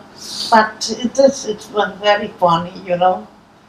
So that's it. So then we went, I don't know, I was home, and they never kept me home. I don't know, my mother sent me away. I had an uncle in Bucharest. That was my father's brother.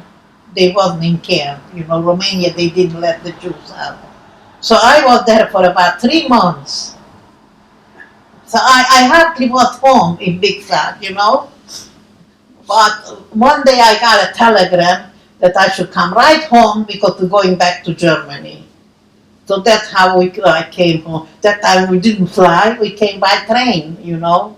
So the train took me overnight, I think, from Bucharest to Szatmár, I don't know.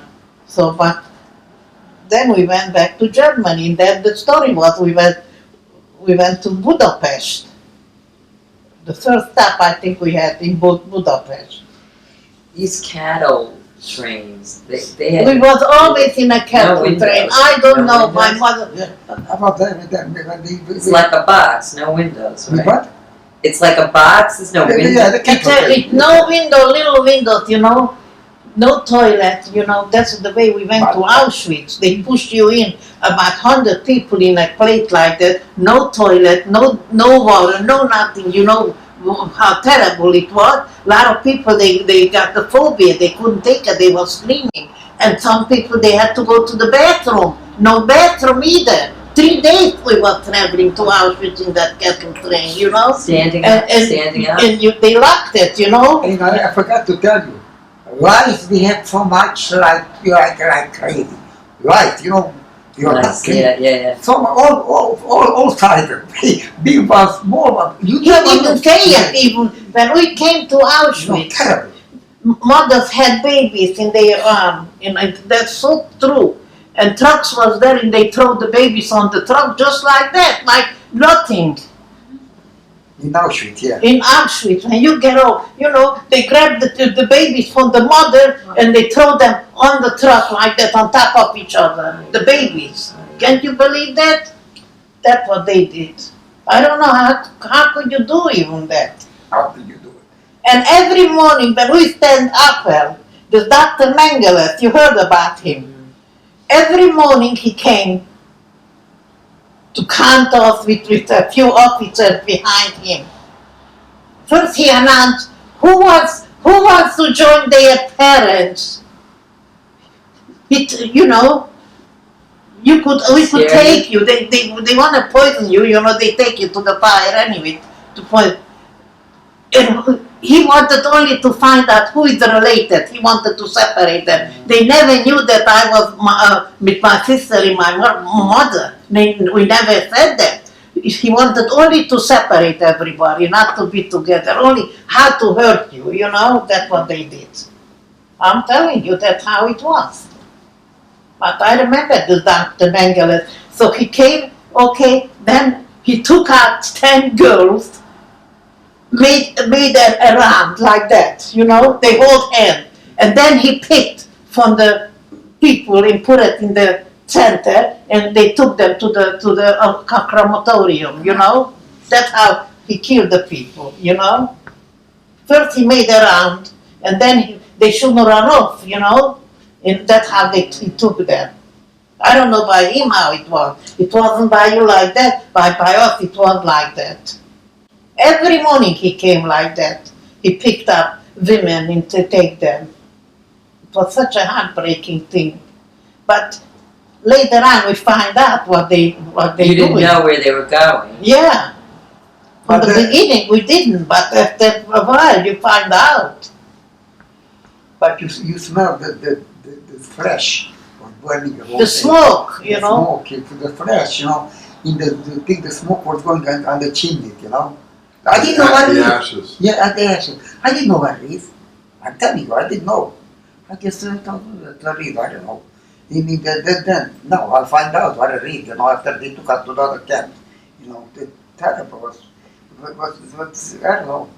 From all those things, thank God we wind up in America. At least my kids are born here and everything. They have a different life. Never thought I'm going to be in America. That the good thing came out for her. You talked about when they had taken you to work. So you got off the train and you went with your mother and they took you to work. How did that, they put you into the pajamas and they cut your hair and then you went to work in a That was in Auschwitz. It wasn't by the working place. That was when they took us off from Auschwitz and they separated the women, so they took us in a building.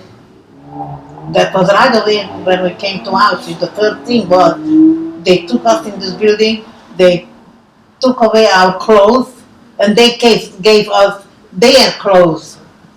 To fit you or not, and there we were sitting, cutting their hair. They had already people who were cutting your hair. Also Jewish people, Oh, they were Jews? They were there already before us, so that was their job. So they cut our hair.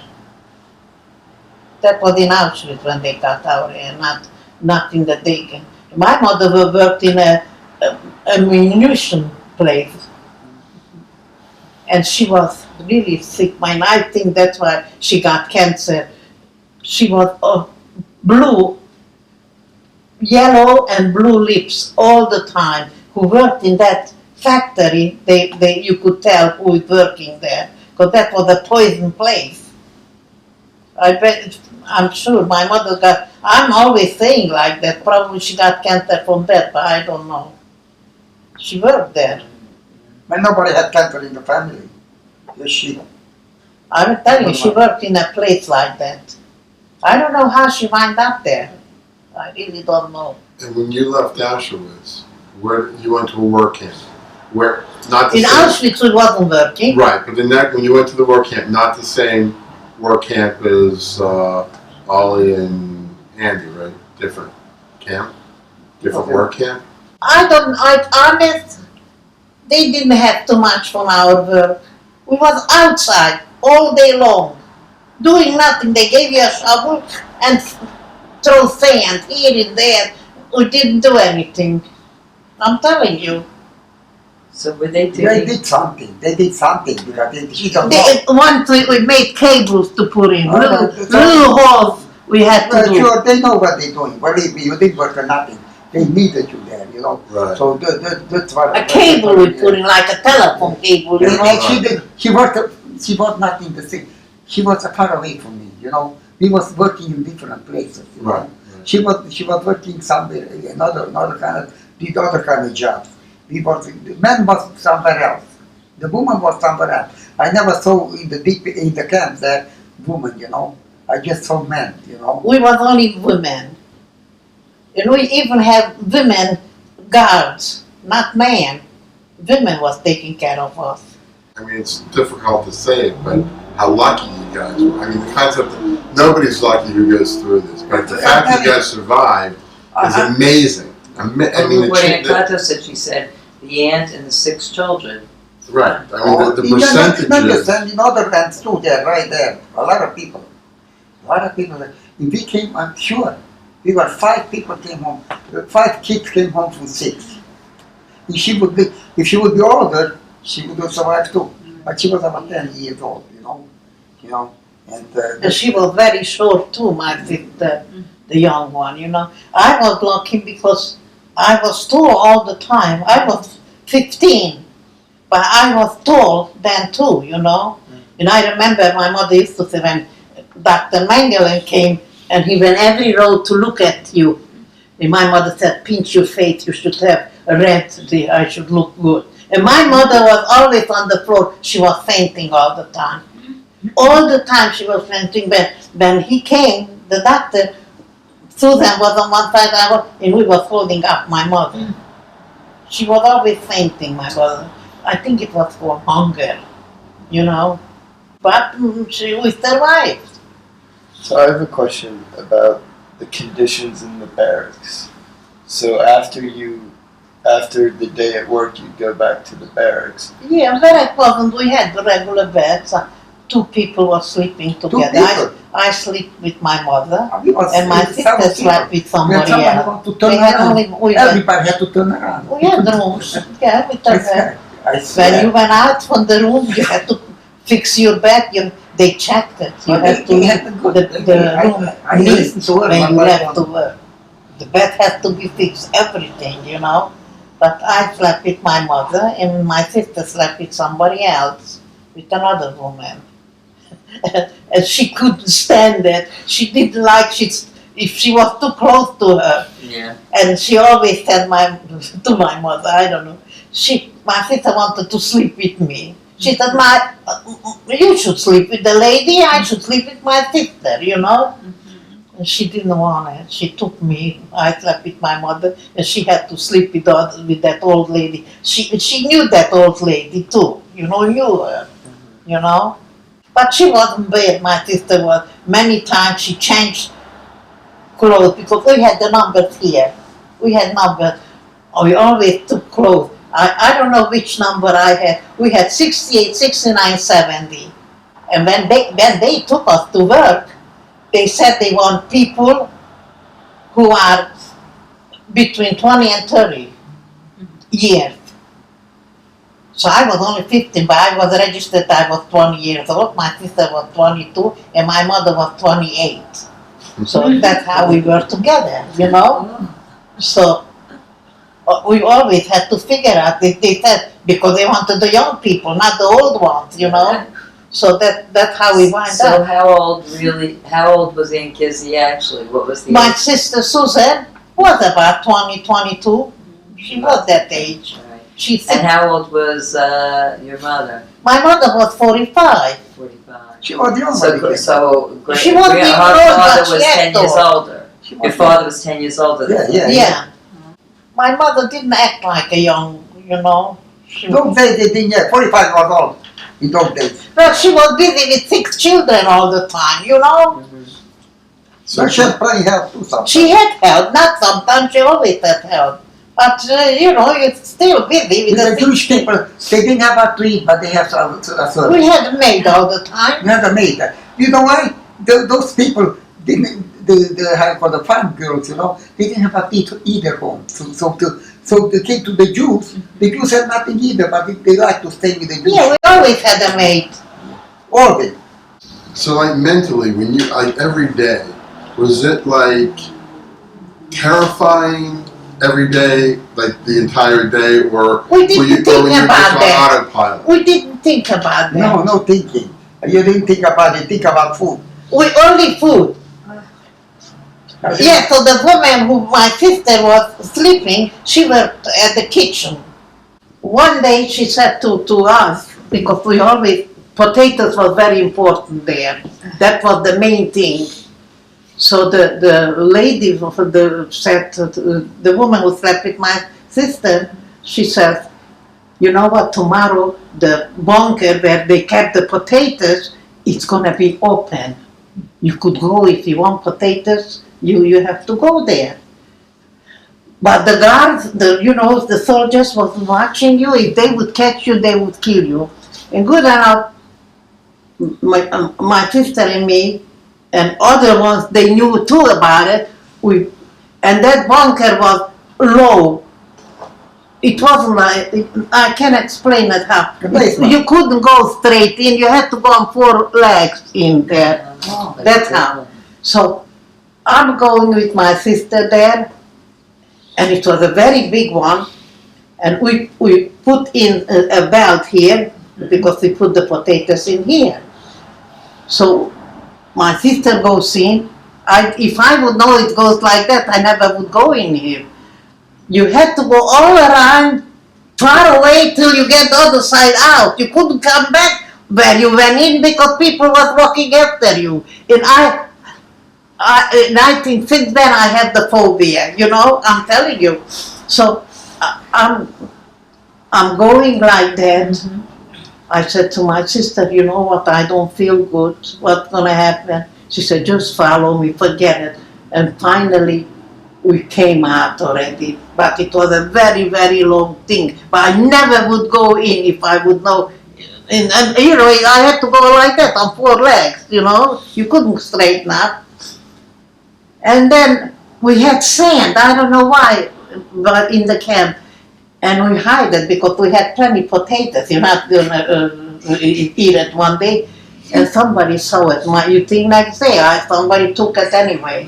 Somebody saw we hide the potatoes there. Yeah, they dug them up in they took it away from us. We went through that long trip and then it was nothing. She had a better story than I do. And you know what? While we was working, it was pipes. But how they, and it has steam coming out. And we had a towel. Oh, I didn't tell even about the towel. We put in the towel and we put it over the steam, tied it in that how the potato baked. So we had at least lunch potatoes all the time, With the towel, when we was working in the camp, they pronounced, I had a plate, 1 spoon, and a towel. The towel was big like a table napkin. And they said, you can't put it on the neck, you have to hold it in your hand, the napkin. The towel. You can't do nothing, you have to have it. You can't put it on your neck or on your head, no. And it was January cold, and I was freezing. And here I'm walking, my mother is on both sides, Susan is on I was always in the middle. I was too cold, I went and I put the towel on my neck. So I figured I'm going to get close to the camp, I'm going to remove it. And I forgot. And my mother and my sister, they didn't even see it. And all of a sudden the gate opened, and it was a very big table from iron, and FS people were sitting there looking how the people we walk in from the camp, from work, Uh-huh. And this FS man took me out from the row. Mhm. See me, I have the towel. You would see how he beat me up. I can't even tell you. With that, he had that long thing, what you go on a horse and you hearing it? What the, what do you call that? That long thing, what, where you go on horseback ride? Like a whip. A whip. He had a long one. And I was only 15. And he started to hit me with that, goes around on me, falling down. I had to get up. He was hitting for a long time. I was black and blue, you know, by the time he finished. After that, he put me in a jail somewhere. Also in an attic, and I'm still dreaming about that attic. I don't know why. There was also only a sitting position. I couldn't stand up. And my sister used to change sometimes clothes with me. She used to sit there for me, you know, my sister. But I remember that very well because I had that towel on my neck. He beat me so bad, I can't even tell you. Like, you didn't tell your story about the shoe, what happened to you. What? The shoe what you was wearing and when you was beat up. that guy in the camp, you know, we had a huge guy. He was from some, I don't know which country, I don't remember anymore. Doesn't matter. A black elk, that's what he took care under the whole camp. He was in charge, you know. I don't know where he was getting a pair of shoes. You know, all of the shoes, you know. But the trouble is the guy couldn't put around because it was squeezing on his feet, you know. So he picks me up. He said, you should wear the shoes for me, you know, to stretch it. To loosen it up. Loosen it up. And I said, oh, okay, I wear it, you know, nice shoes. It was very good. I wear the shoes to working back and working back. So what happened? I made a hole in the shoes, you know. He beat me up like I did a special, you know, because I had how you call it, a hole in the shoes, you know. So he this was terrible, you know. He beat me up so bad, you know. I thought he's a nice guy, you know. He's gonna, you know. I didn't even know that he was Jewish. He was Jewish. He's a block after. He was. Oh, I didn't know that. Things like that. But he beat me up so much. In the same guy, I was once in a hospital, not a hospital. It was you know, something. In a sanatorium, like. No, that's something. When I had something happened to my feet. I was, you know, infected something, you know. So they put me in the hospital for a day or so. So I went into the hospital, and then about 2 days later, 3 days later, about lunchtime, he let me go. You know, it's what, you know, everything was done. I came to the barrack, you know, where I was living. It was the same guy there, you know, who gave me the shoes. He gave me a piece of bread with butter. He said, the thing in it, yeah, I took it and I ate it, you know. Okay, I ate it. So in the night time, the other people came home from the work, but I was there because I was working. I was in the hospital. They come back from work, so they had to stay in the line to get the piece of bread in the butter, you know, because for supper, you know. I come back in. I go in, I stay in the line to get the bread and butter. So, in the end, a piece of bread was missing, you know, because the bread was all counted. Where's the bread? Who took it? What took it? In this guy, to remind myself. He gave me, I thought he's nice, he's going to give me a piece of extra bread. Right. They're going to come. I finished the bread. He beat me up because I took the bread and I ate it too, you know. Because, you know, because I ate the bread. He said I took the bread. He gave me the bread not because he was nice, because I came back to the hospital. He gave me back the bread, but he's supposed to give me in the night time. Right. That's the word. He beat me up, I'm telling you, things like that. Things like, the worst thing was that you should have to always watch. You should get beaten up. Because this is the worst thing, you know. Sometimes they can kill you too. Right, that's what I'm thinking about Encanto being in jail. Yeah. What must she must have been thinking? Like, are they going to kill me? Like, you're by yourself? She had a different situation like me. Somehow, I don't know. She had a better. He said 2 people was in a bunk sleeping. I was 7 or 8 people. In the one line, sleeping. We had to turn around. Well, everybody had to turn because otherwise you couldn't turn around.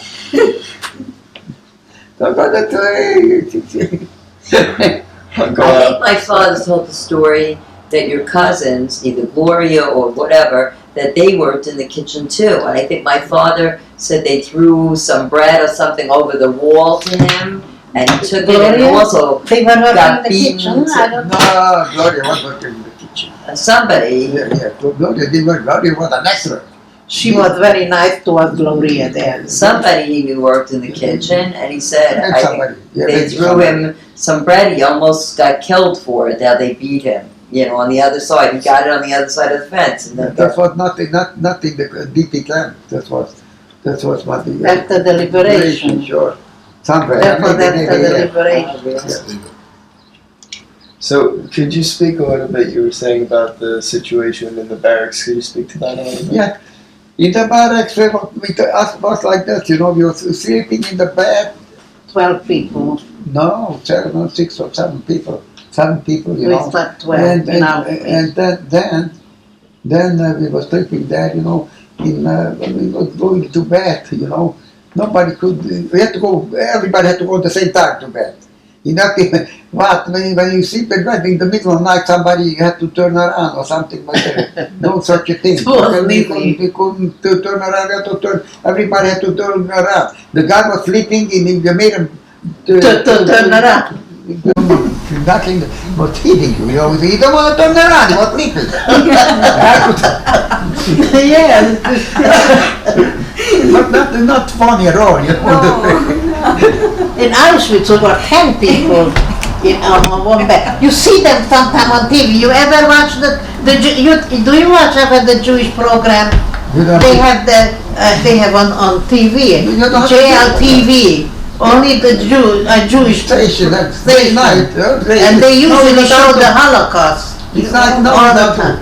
You could see Auschwitz, how it looked. We slept 10 people on a bed. I watch everything. There's so many stories, no? Yeah, you do see it, right? Yeah, always.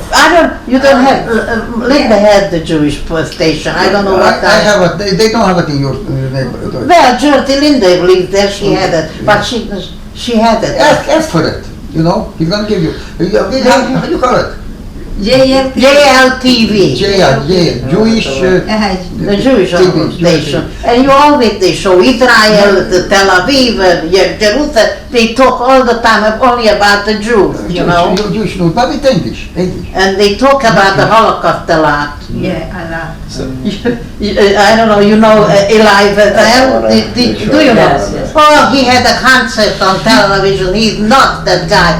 He died already. But he made a concert. He was singing Yiddish, Romanian, Hungarian, all the languages, but he was really crazy. And he's dead, but sometimes they show anyway the concert. He knows who it was. What's her name? What was it? Eli Wiesel. Wiesel, Yeah, he knows. He was from theater. He didn't live far from us. No, about 20 miles, 30 miles. Wow. I knew him very well. What were you asking? No, I was going to ask Uncle Al. We were learning when we learned about the conditions in the barracks and stuff like that. We were told that if somebody had to go to the bathroom, it was sort of a trickle down effect. That there was nowhere to go to the bathroom, and if you were on the bottom or if you were below somebody else who had to go to the bathroom, that you were stuck. That's what for sure. You couldn't go out. But I don't remember when I used to go to the bathroom, because if you didn't have to go to the bathroom. No, you had to go to the bathroom. But I don't remember. In Auschwitz, they had like a block long, the bathrooms.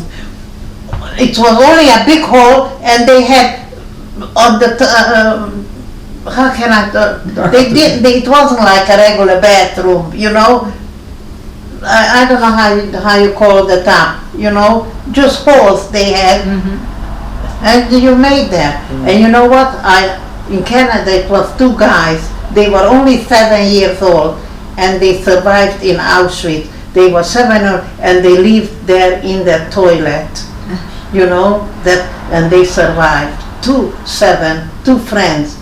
I met them in Montreal. They said they survived in Auschwitz because of the toilet. There's a guy who just wrote a book, he was at our shul for Yom HaShoah, and it's called Survivors Club, and he was 3 or 4, right, Sue? We didn't have And showers. they hid him the women's barracks.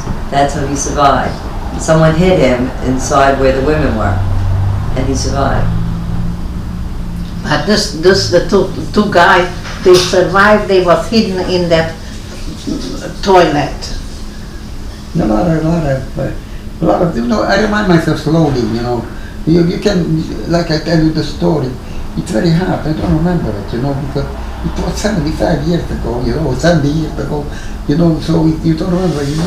In the night of time you remind yourself, how and what, but you forget, it's not. Well, it's a good thing actually that yeah. it's very, it's hard to understand because we have all been lucky, our generation, that we never had to live through something like this. But it's hard to even comprehend how you and your mother and your other siblings came to this country after living through something so horrible and were able to live a normal life, to marry, to raise children. So that's why I said from the bad memory, whatever we had, it worked out good to hang out with our kids, grandchildren.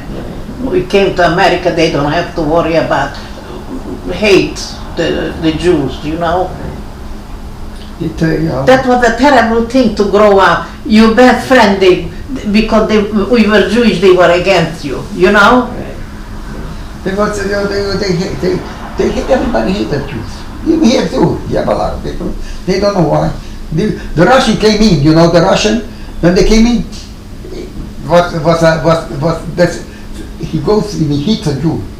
And the Jew said, "Why do you hate me?" So he says, "You killed Jesus Christ." But the Jew says to him, "That was a long time ago." But the Russian said to him, they just told me. He didn't know it. So they just told me. I didn't know it. Because the Russians, they didn't believe in God, So he came to Europe, so people, he goes to, he's the Jew, because here, he's the Jew, because he killed Jesus Christ. He said, I didn't know it, they just told me, so he's doing good.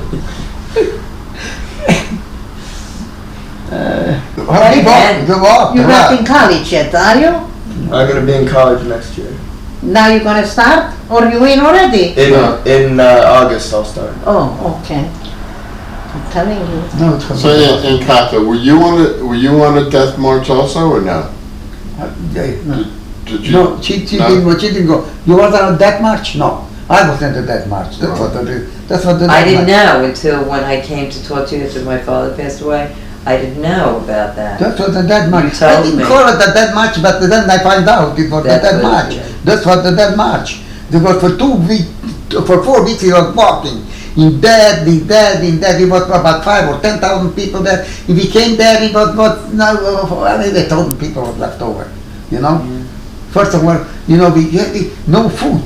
They didn't have food. So how could you possibly for 4 weeks walk? Yeah. But what took us, I don't know how, I don't even know how much we marched. We marched all day and night. I don't know. We was marching too. I don't know, maybe that was called anyway. No, they was the dirt march. That march when I was, they took us away because the Russian came, they brought us inside Germany, So we was marching in there. They didn't put us on the train. When they had a train, and then they had a train, they put us on the train. But the most of the time we were marching. I was meet your father, with Andrew, all the time. But all of a sudden they separated us. Because we came into a camp, to a place, so they needed workers, something in another camp. I'm surprised you didn't stick together all the time. Who? You and Andrew. What? You should have been always together. We were together. They separated us. Why? What do you mean why? He came, the German came here, you, Right. come here. Right. Yeah, once I was separated from my mother and my sister, they were already on the truck leaving And I ran after the truck and I went up on the truck. Well, you had a different And story. it was a miracle. I wouldn't survive if I would be alone. I couldn't run for they didn't run. Man, they got. I didn't have to run too far, but I went. I mean, my father I told me climbed up. stories, I think, just pull somebody off the truck and just That's shoot it. them. That's it. Yeah, Ed told me a story. He was on a work That's why they got detail. Andy told me a story. He was on a work detail, and they went out, and they did their job at the end of the day, and they're like, okay, Rouse, everybody get on the truck, and everybody was exhausted. You couldn't even move. You were so tired at the end of the day. And he went to get on the truck, and he got on the truck, and he had a friend who was slower. Yeah. And the guy was having a hard time getting on the truck, and he's trying to pull on the truck, and the truck starts to drive away, and Andy had just grabbed the guy's wrist, and the guard shot him. Right, he was already on the truck. He had got on, and while he was shot him in the back. Yeah, but there was nothing to shot. There's nothing to shot a person. What like you shot a I don't know what here. Nothing. I'm telling you, we were 1,000 people, and we were marching, and all of a sudden, maybe 100 we left for the 1,000 people. I didn't see what happened. Was there anything that was, you talked about the shoes and you talked about the towel, was there Yeah. anything other than those two incidents that was unordinary, that wouldn't be, like that would be different than any other story that No. that you would have heard? And I mean, was there anything that you remember that had the biggest impression on you? No, I mean, nothing to surprise us, no pressure, not the impression for surprising us anything what they're gonna do. That was, natural, But they do anything what they're gonna do because it was natural, So, I don't know.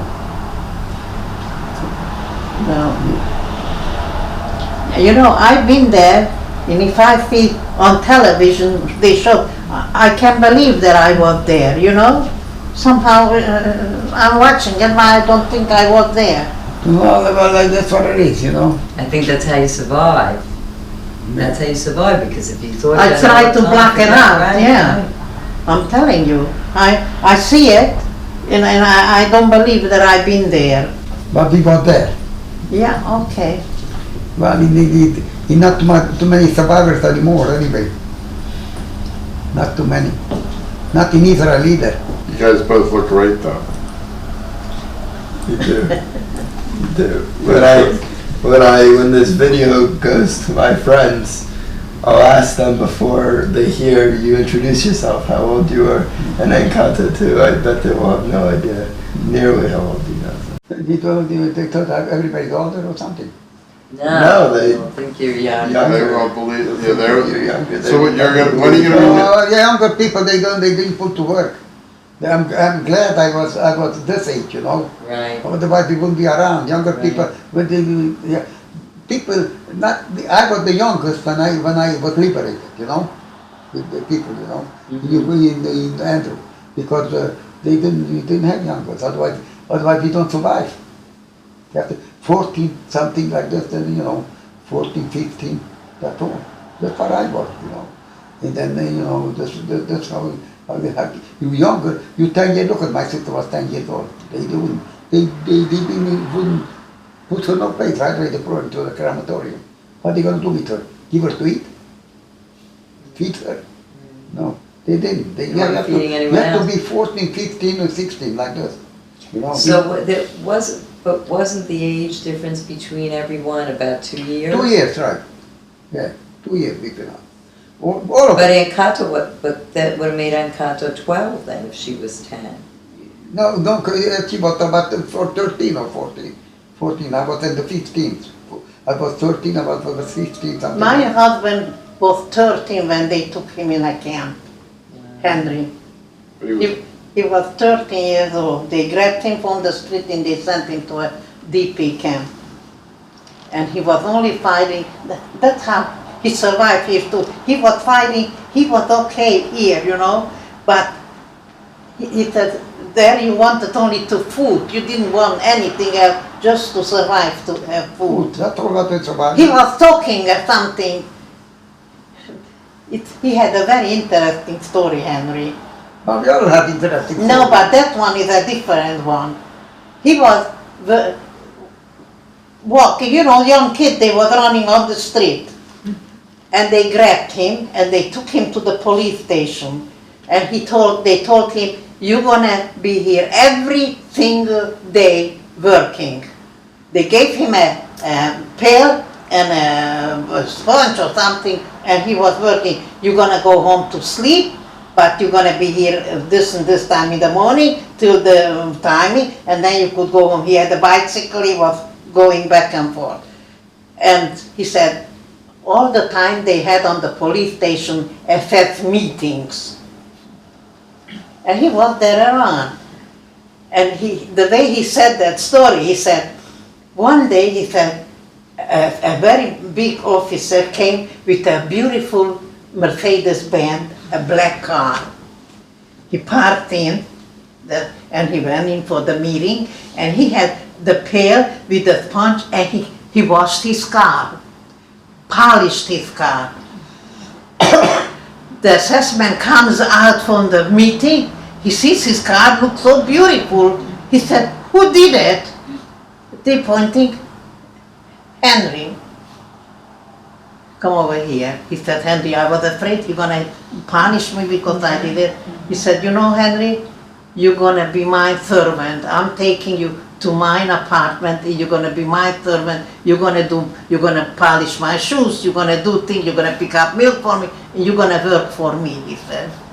And he took him, and he was working there, he had a good time, and he had also meetings over there where he was living, that officer.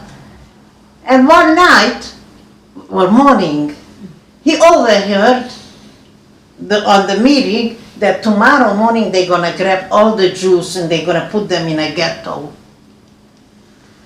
And he heard that and he got very upset. He grabbed his bicycle, he ran home to tell his parents what's gonna happen tomorrow morning. All of a sudden he met this friend, a friend of his, and he's telling him what he overheard.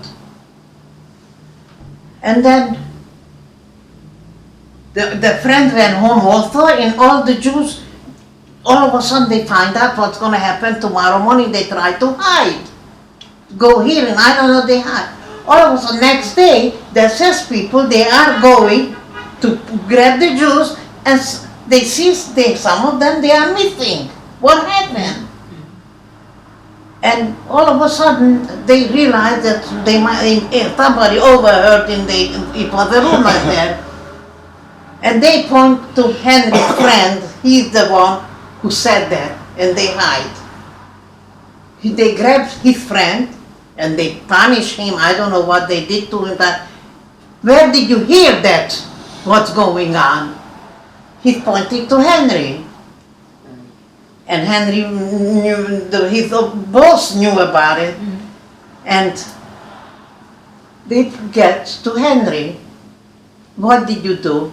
They grabbed him, they put him in punishment in a room with a German shepherd with hand on the wall, and the German shepherd was watching him. If he put down his hand, the shepherd jumped him all the time, And then all of a sudden his boss came, the assessment. He said, Henry, how come you said that? You should not have done it. He really liked Henry a lot. He said, Henry, if I'm going to have to send you away. If I'm not going to send you away, they're going to shoot you. You better go home and tell your mother to pack whatever she wants to give you, and I'm going to send you to a concentration camp. And he was only 13, going on 14, And he said, and he went home, his mother was crying, that he was the baby, And they sent him away to this camp, And he was there all the time by himself, 14-year-old. And then later on, he was working in the camp, And he said there where he was fighting, they sent him from one camp to the other, he was working there. And then all of a sudden he found out he had an older brother, 16 years old, and he knew what camp he is. And he tried to reach that brother, but he couldn't find him, And then all of a sudden he said, I wind up in one camp to the, he was in every single camp, concentration camp. He's talking on the tape, he's telling that story, what happened to them. And then later his parents, they wind up anyway in Auschwitz, they got killed there, his parents, you know. And that's what he was story about him. He was only not even 14 when he went to camp, all by himself. So that's what I want to, he was cleaning the assessment car, you know, it worked out like that. He was painting, I said, what did you do at the police station? I was using a broom, he said, I was painting, he was doing, he had to be all the time busy. He was very handy, my husband too, anyway. He could fix everything. You know how to paint? He painted my house too. He was painting. He did. After painting. He did everything, my husband, I'm telling you. He was very handy. Nothing was wrong. Whatever it broke, he fixed it. If he couldn't fix it, then I had to call somebody to fix it. He But was funny. first- He was funny too. First he tried to fix He had it. a good sense of humor. Huh? He had was. good sense of humor. I'm telling you. He loved to fix things. He was a very nice man. I'm telling Good you. wife, you know. Yeah, He was a nice man. He was a very nice man. Yeah. All What right. can you do to Well, thank you. And as I said before, it's really important that we preserve. All right, I'm glad somebody took something. When I'm going to be not around, at least you're going to have something. He was 5 years in camp, my husband. He had a lot of stories to tell. 5 years. he was there. Everybody has a story from the camp, so everybody. He used to tell me, oh, you was only about, we went to Auschwitz in May, and I was liberated in January 24, 45. 44 to 45. It was only about 9 months, really. He was you a know? year. I met you in a year. They were a year. Yeah, year. I was only So you were liberated before Uncle Ollie? we Yeah, was sure. liberated. The first From the concentration Russians. camp The was mine. Americans came later. They couldn't believe it.